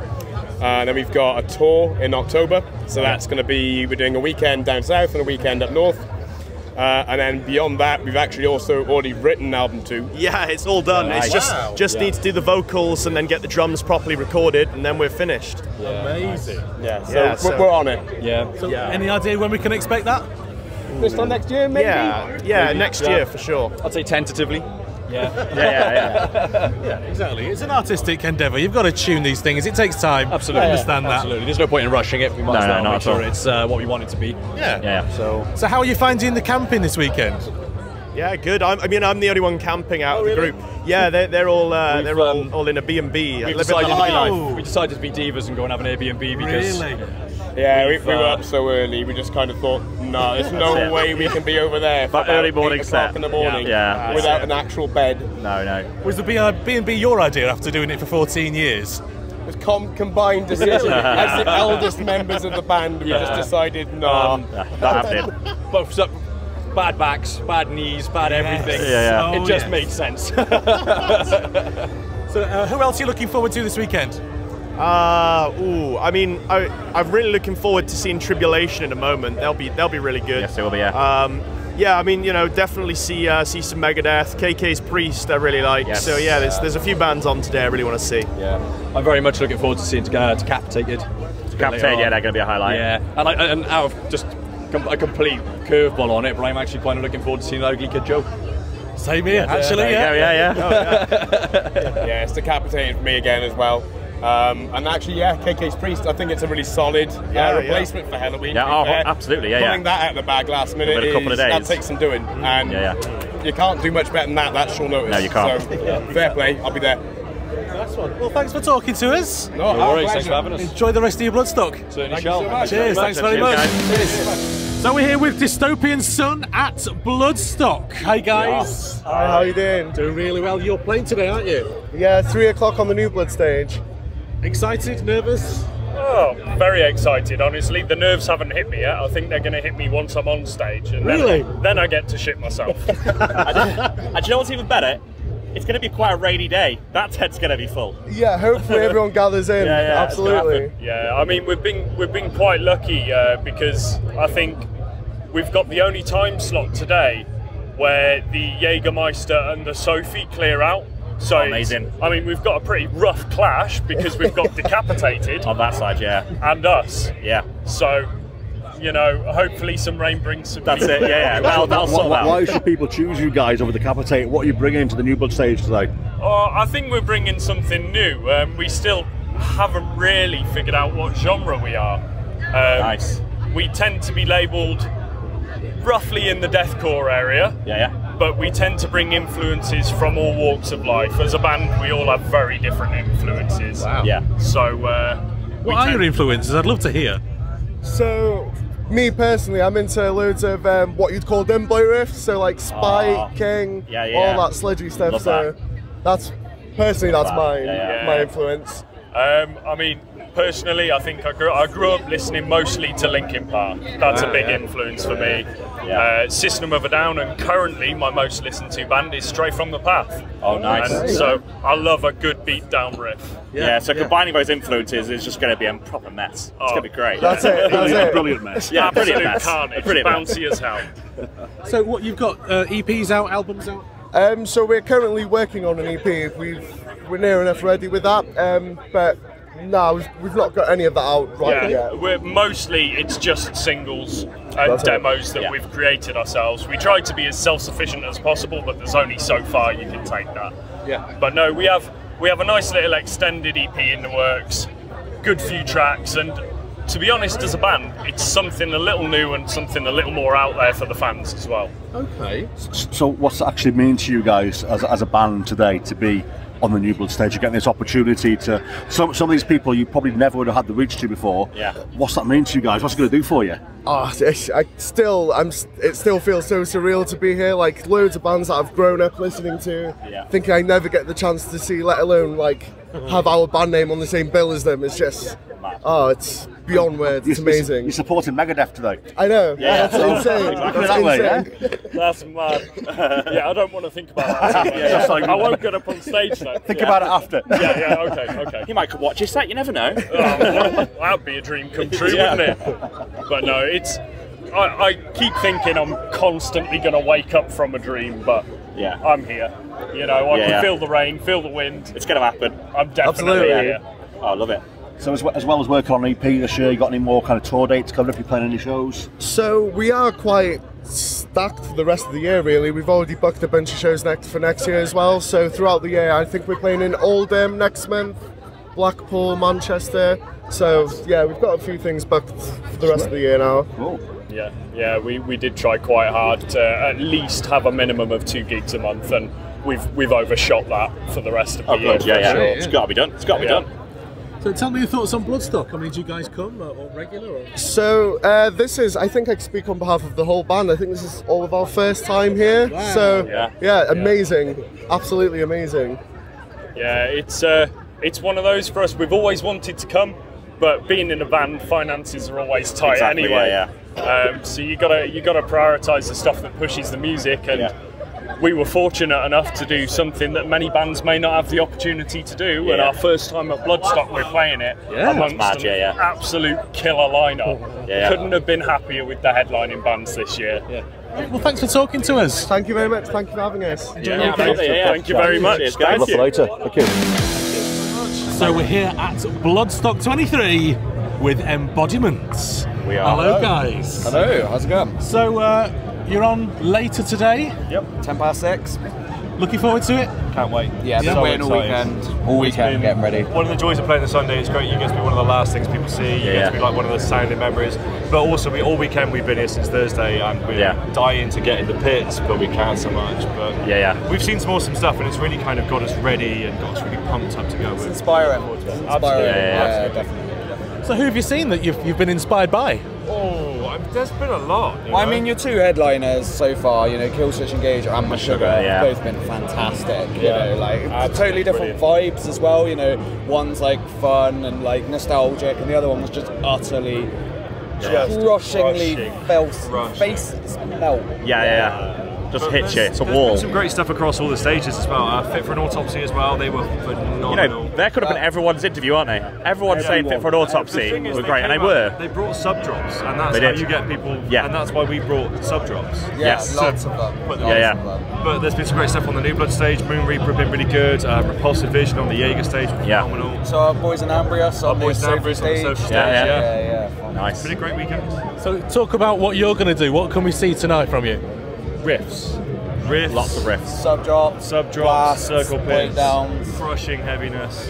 Hands in the air. I might even try jumping in the crowd. We'll see. Think about that one. We're really honoured to be invited and be here and have such a prominent billing, and we're really determined not to waste it. We're very aware that we're like the last band of the festival that's like death metal, you know, growls and blasts and stuff. And we're also aware, and only just, that we're the last English band of the festival. Well, we're the last UK band. Actually, us, Zealand, Megadeth and Biohazard. Of course, Outside of like New Blood and Jaeger, but in terms of the 2 bigger stages, we're the last UK band. I think New Blood and Jaeger finished around the time we finished as well, so I could be wrong. Whatever, for the 2 main ones, we're one of the last. We're the last. And that stage is big. It's a big tent. Yes, we've been thinking this whole time it was a certain capacity, and then last night during Meshuggah, someone said, "No, it's actually this," and I was like, "Oh, okay." It's a big room to fill. Is it 10? We got told it was. I think it's about 10. Yeah. We thought it was like a 3-4 cap. That'll be, and then we've been told. And like based on like the attendance throughout the weekend, they reckon we're probably going to get at least 8,000. Wow. So it's going to be a hell of a show. One to remember. Different. Yeah, it's a good one to remember. But you want to jump in the crowd and fuck shit up, that's right, yeah? Well, I'm definitely going to be getting down there at the barriers, getting stuck in. I can't help myself. I love live shows. That's why I do it. You know, I love the studio doing that with Finn, but like the live show is why I do it. Yeah, why I do it.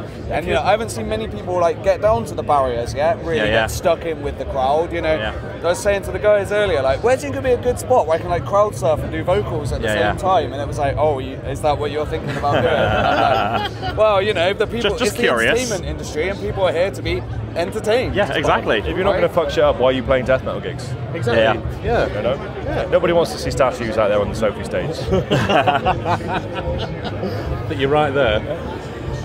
So, you're regulars at Bloodstock, or?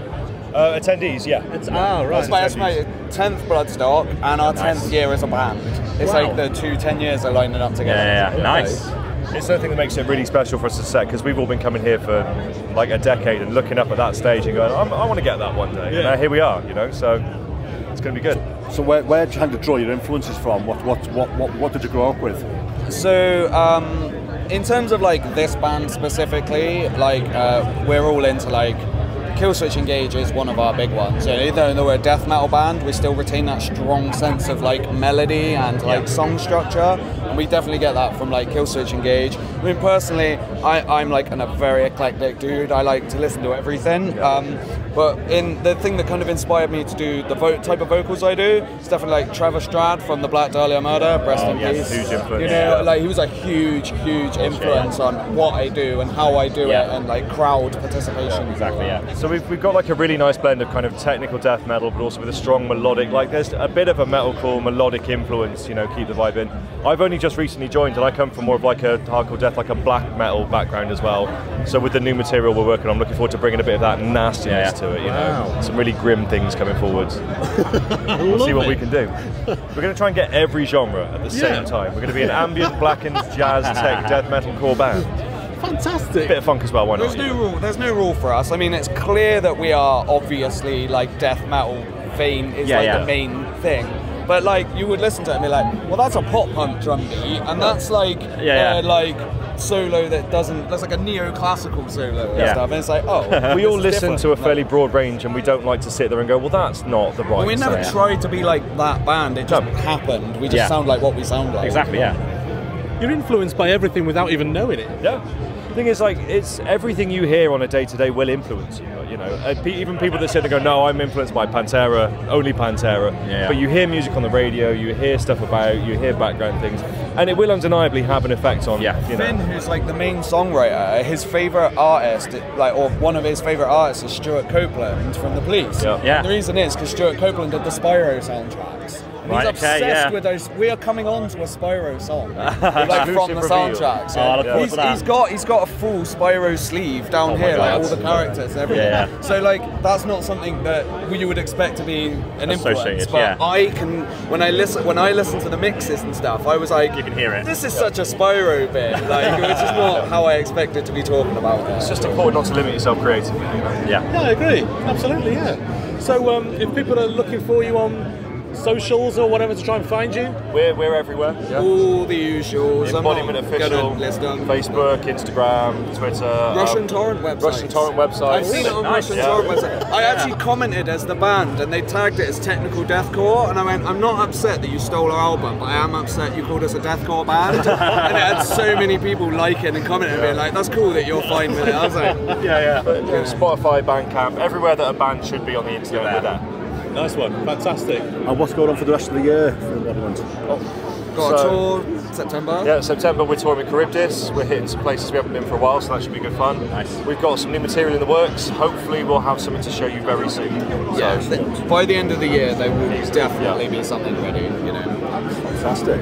Amazing. Thanks for joining us. Thank you for having us. the rest of your weekend. Thank you guys. Thank you guys. Alright, so we're here with Dead Air at Bloodstock 23. Come on. Hey guys. Welcome to Festpod, boys. Thank you.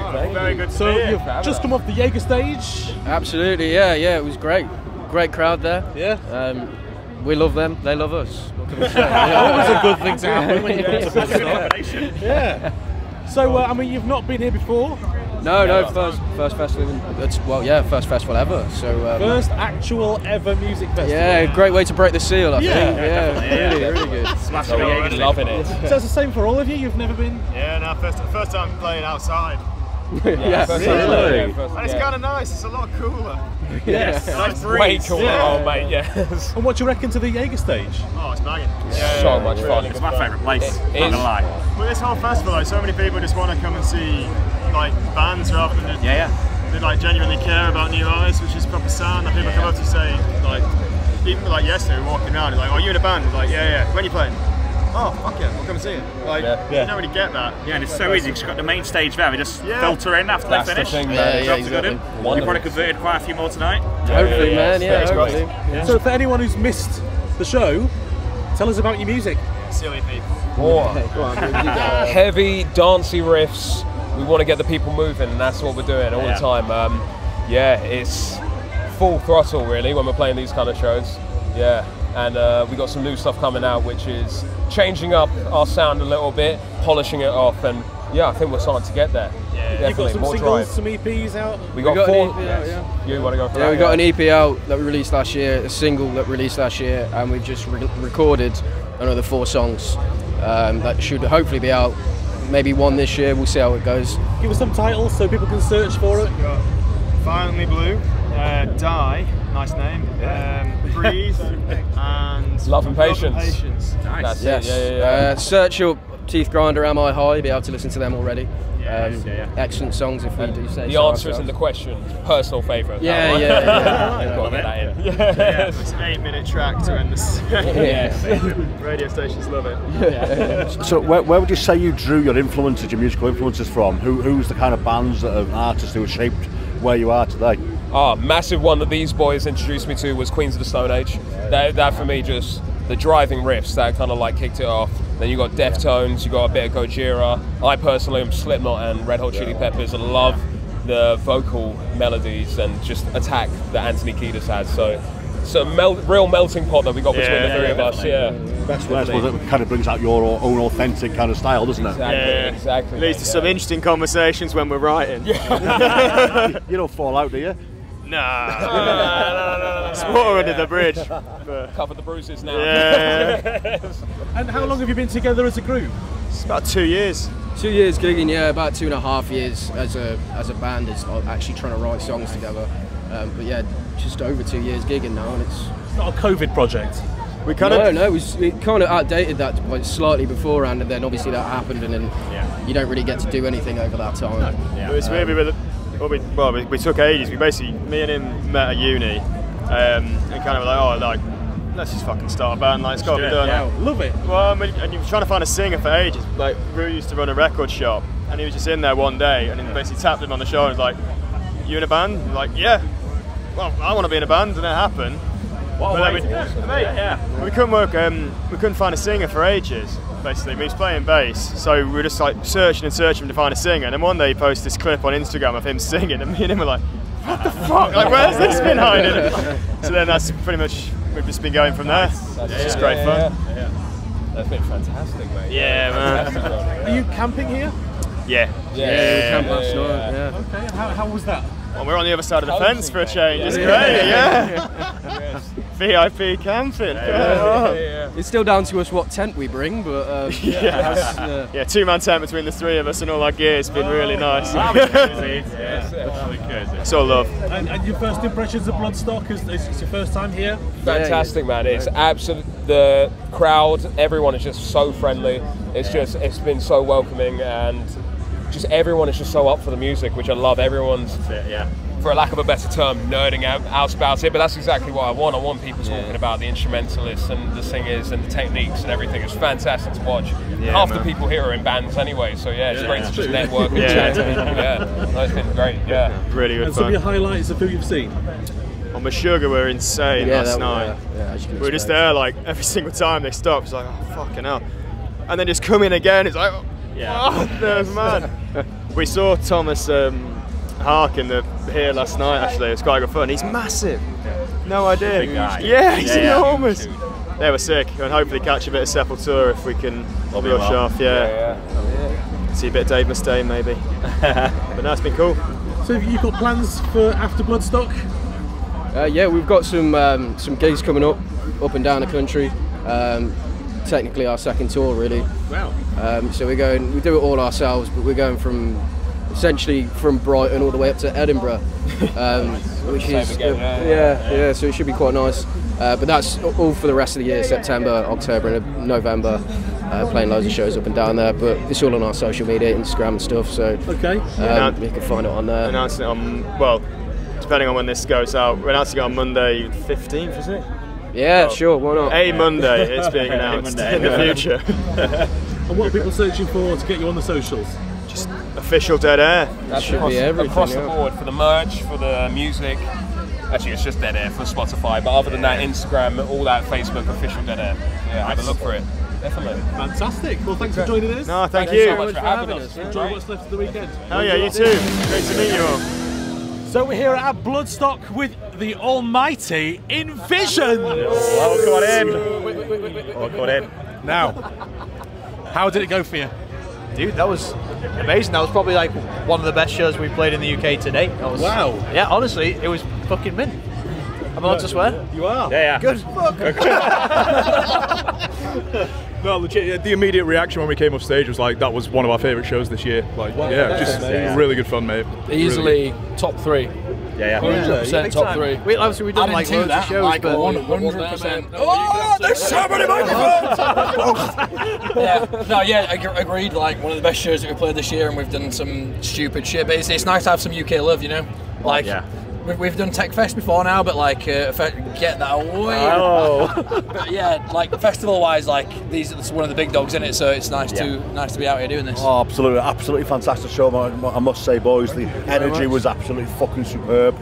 Got some great photos of you as well. In some compromising positions with your vocals and stuff, but it was beautiful. It's beautiful. It's all beautiful. I'll make it look beautiful on the edit. It's all good. I believe you. Oh, mate. It didn't need making beautiful. It's all good. But yeah, man, they've drew a big crowd in today on the Sophie Lancaster stage, and they really seem to eat it all up. And I think that's due to a lack of UK festivals that you guys played recently. I feel like you're hinting that that's a thing. I'm just saying, I want to see more of you. It is, by the way. It's a weird one. Like, obviously we've played so many European festivals. Even over the last 2 years, we've been kind of doing stuff in like a lot of like the major EU countries. But it's really nice to come back to the UK. Play our first open air festival since Download in 2018. Yeah, on my takeover stage. And we weren't even in the arena then, so we got that on we were on a guest pass on that one. So I suppose it's the first actual UK festival we've been invited to by the booking team. You know what I mean? So it was amazing for us. Like we've been here all day, we've been watching the bands, and to actually see how busy the tent was, I think it's a good feeling. It's a really good feeling. It has that clout as well, because like I said, it's one of the contenders in it. Like Download and Bloodstock was up there, like as one of the big boys. So yeah, it's nice. How have you found being here at Bloodstock?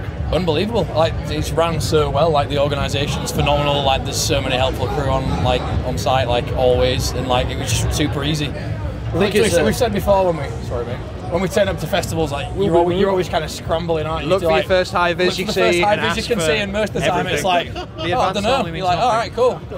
Yeah, me neither, but all right. You have a good one, dude.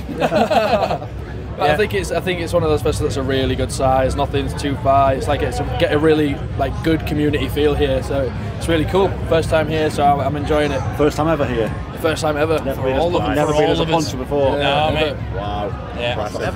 It's crazy, I think Ben, you've had this multiple times. Like this was your second UK festival, or the first time you've played, which is super same. When we played Download, I'd never been, so that was my first time there. And then it's the same for here. So it's.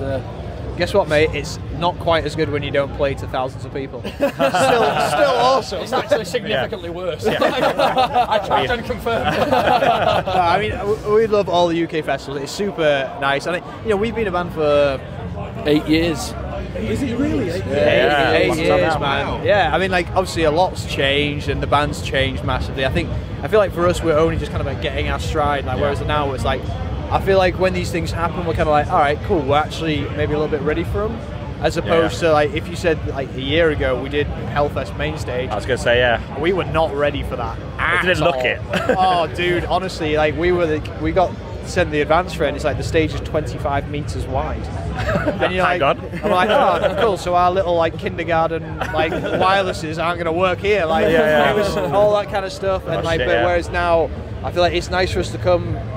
You know, I feel like we've had a bit of experience in the EU, so we come and do the UK festival, and it felt good and right as opposed to kind of it's nice to be on some home soil as well, you know. It's just it's like being at home, innit? So it's just a great day. It's a really good day. Lots of friends as well, so like seeing a lot of like people we know, and I think like this is the great thing about the UK. Like when a band does well, sometimes you know it can take a little while, but when a band does well, I think you get everyone jumps behind them and goes, do you know what?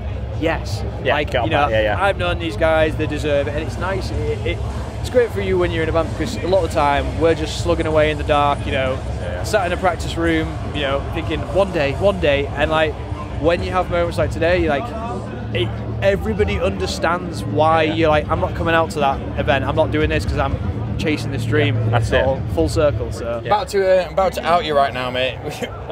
Just after we'd like finished packing away and went up to the van, birthed Johnny over here, like editing some video, and Chris was also editing like some photographs.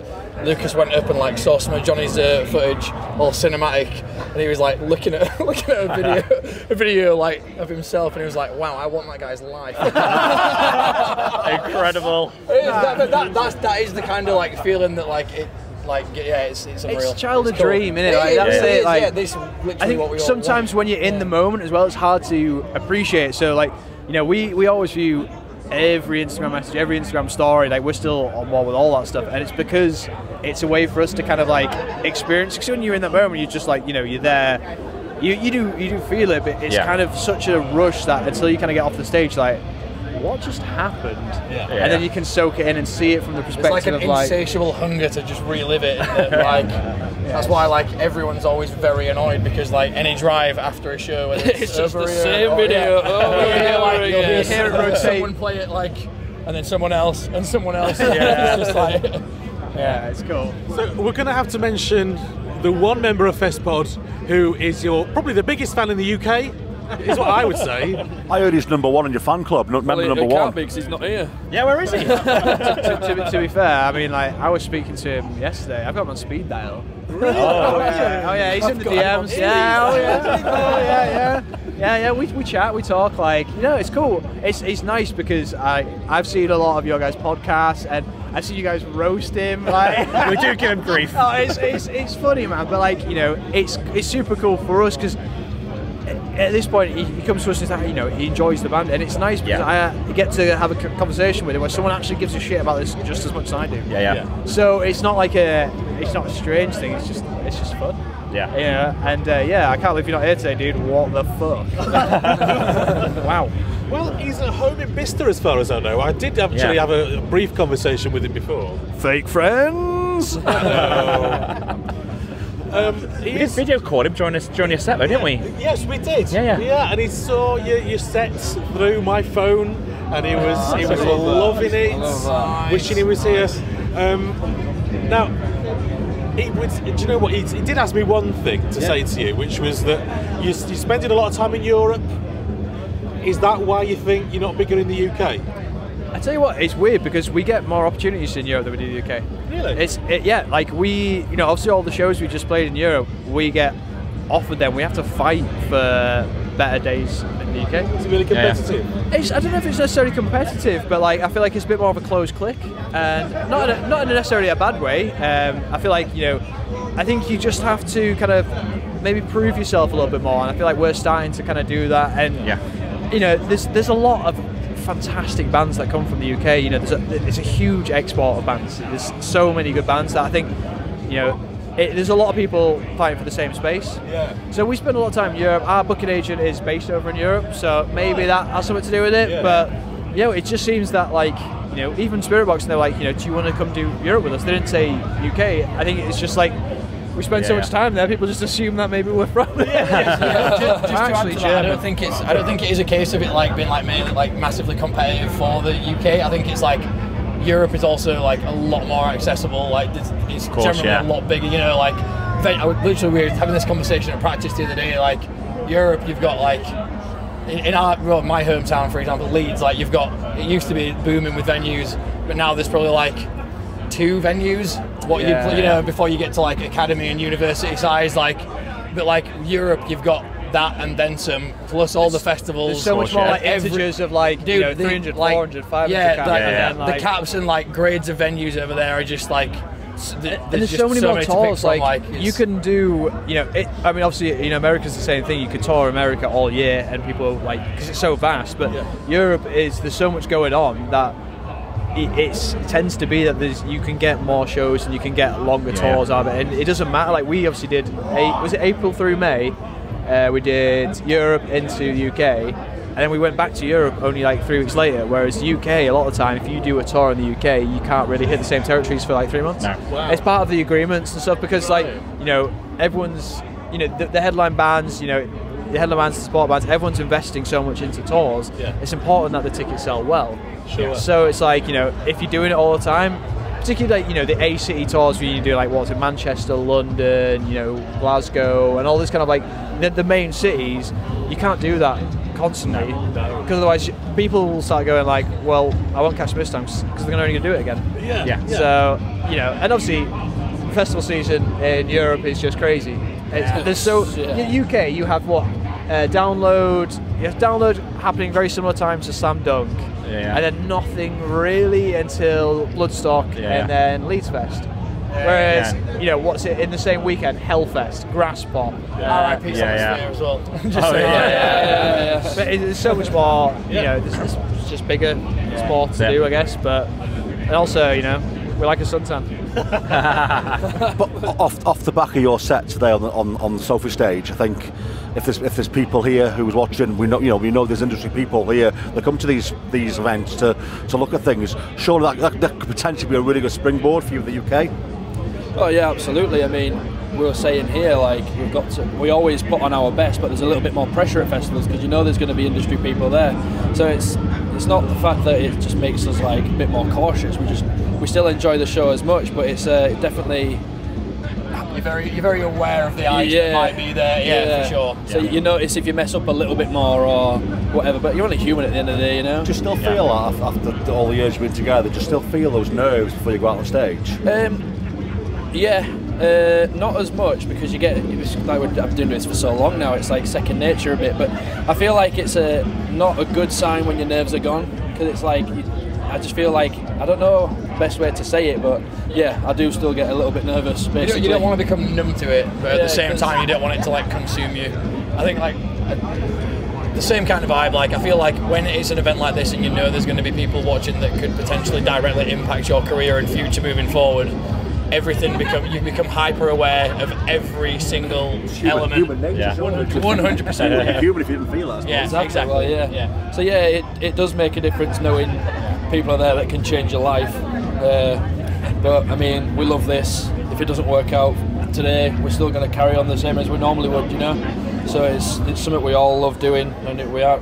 It's like it's not a choice, is it? It's like a yearning. Of, must make happen now, it'll happen somewhere down the line because we'll make sure it does, type thing. So And a little birdie tells me that you might have some new music that you're working on currently.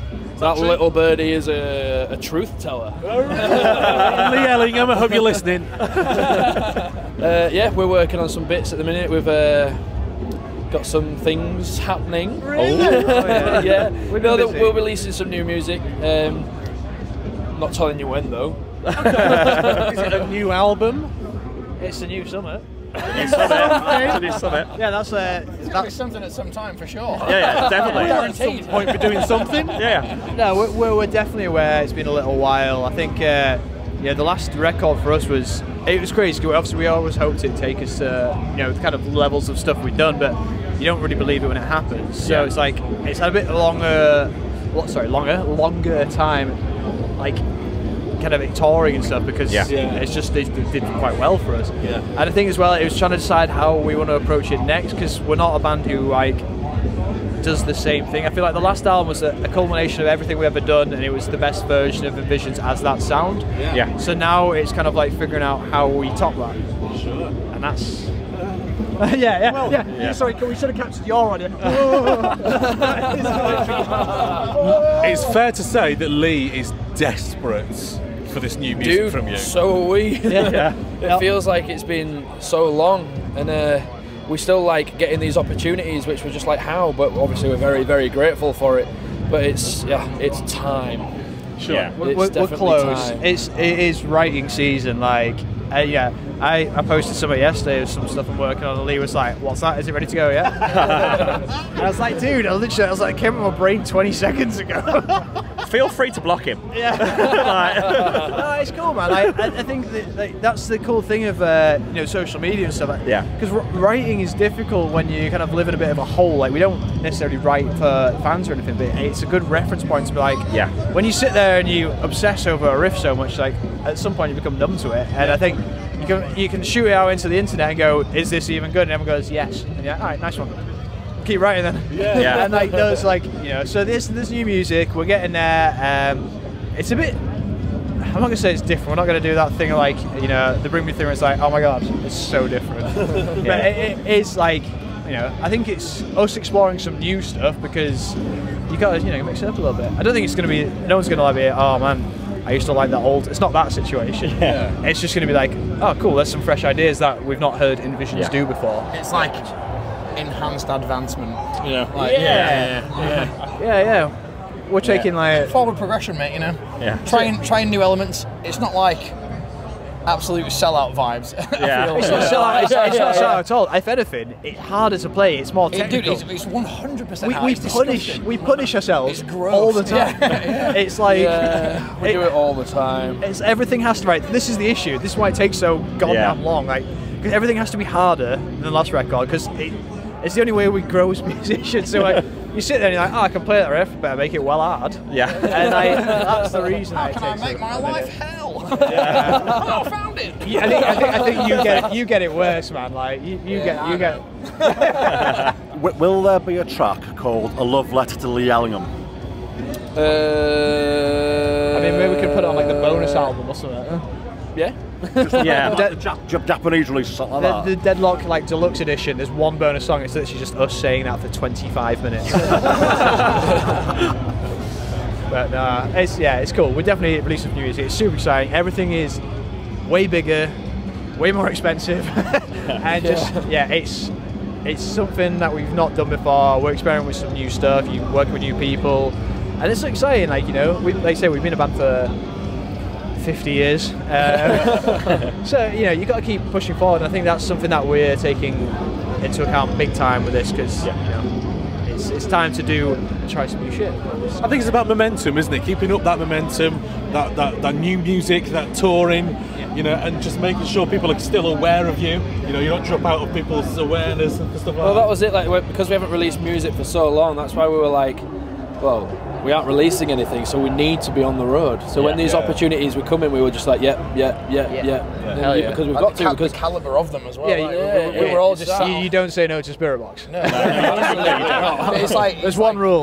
You don't say no to Spirit Box. Not releasing in so long, and like we're still getting these offers. It's like yes, absolutely. Yeah. It's super cool.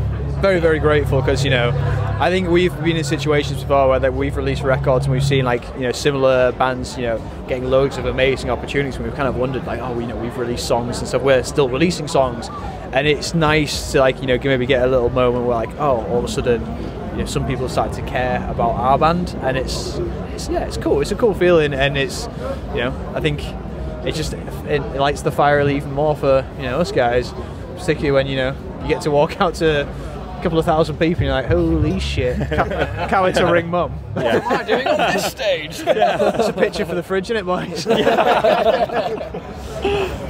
So any message for your biggest fan? We love you, Lee. We love your support. Yeah. Thank you so much. Yeah, biggest of thanks. Also, fuck you for not being here, dude. And also, your butt looks really cute in those pictures from Corfu in 2003. It's a Peep Show reference on maybe a Peep Show. Please do not judge me on that. Love you, mate.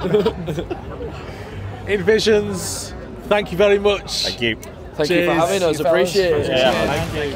So another great bunch of interviews there from the bands we met here at Bloodstock over this weekend in 2023. Great bunch of lads and girls. Yes. Some great bands that I want to check out who I've never heard of before. Yeah. And hopefully you'll check them out as well. Give them support. Give them a listen. Find your new favourite band right now. Yeah, there's been loads. So who knows? We might be lucky enough to be invited back next year. We might be. Never know. I mean, if we've been good boys and girls, we might be. I mean, I know I've been a good boy. Neil, have you been a good boy? Probably. How about you, Eamon? Might I let you down, guys? On your own in your Might tent. I let you down? I mean, the fact that you're standing drinking a can as well as work. Hey. Advertising. Advertising cause. I could advertise Jaeger if you want to. If that makes you feel happier. Well, we have had a lot of that this weekend. Anyway, thanks for listening to this episode of Festpod, and we'll see you on the next one. Laters. Bye. A Wilco Productions podcast. Chicken and chips.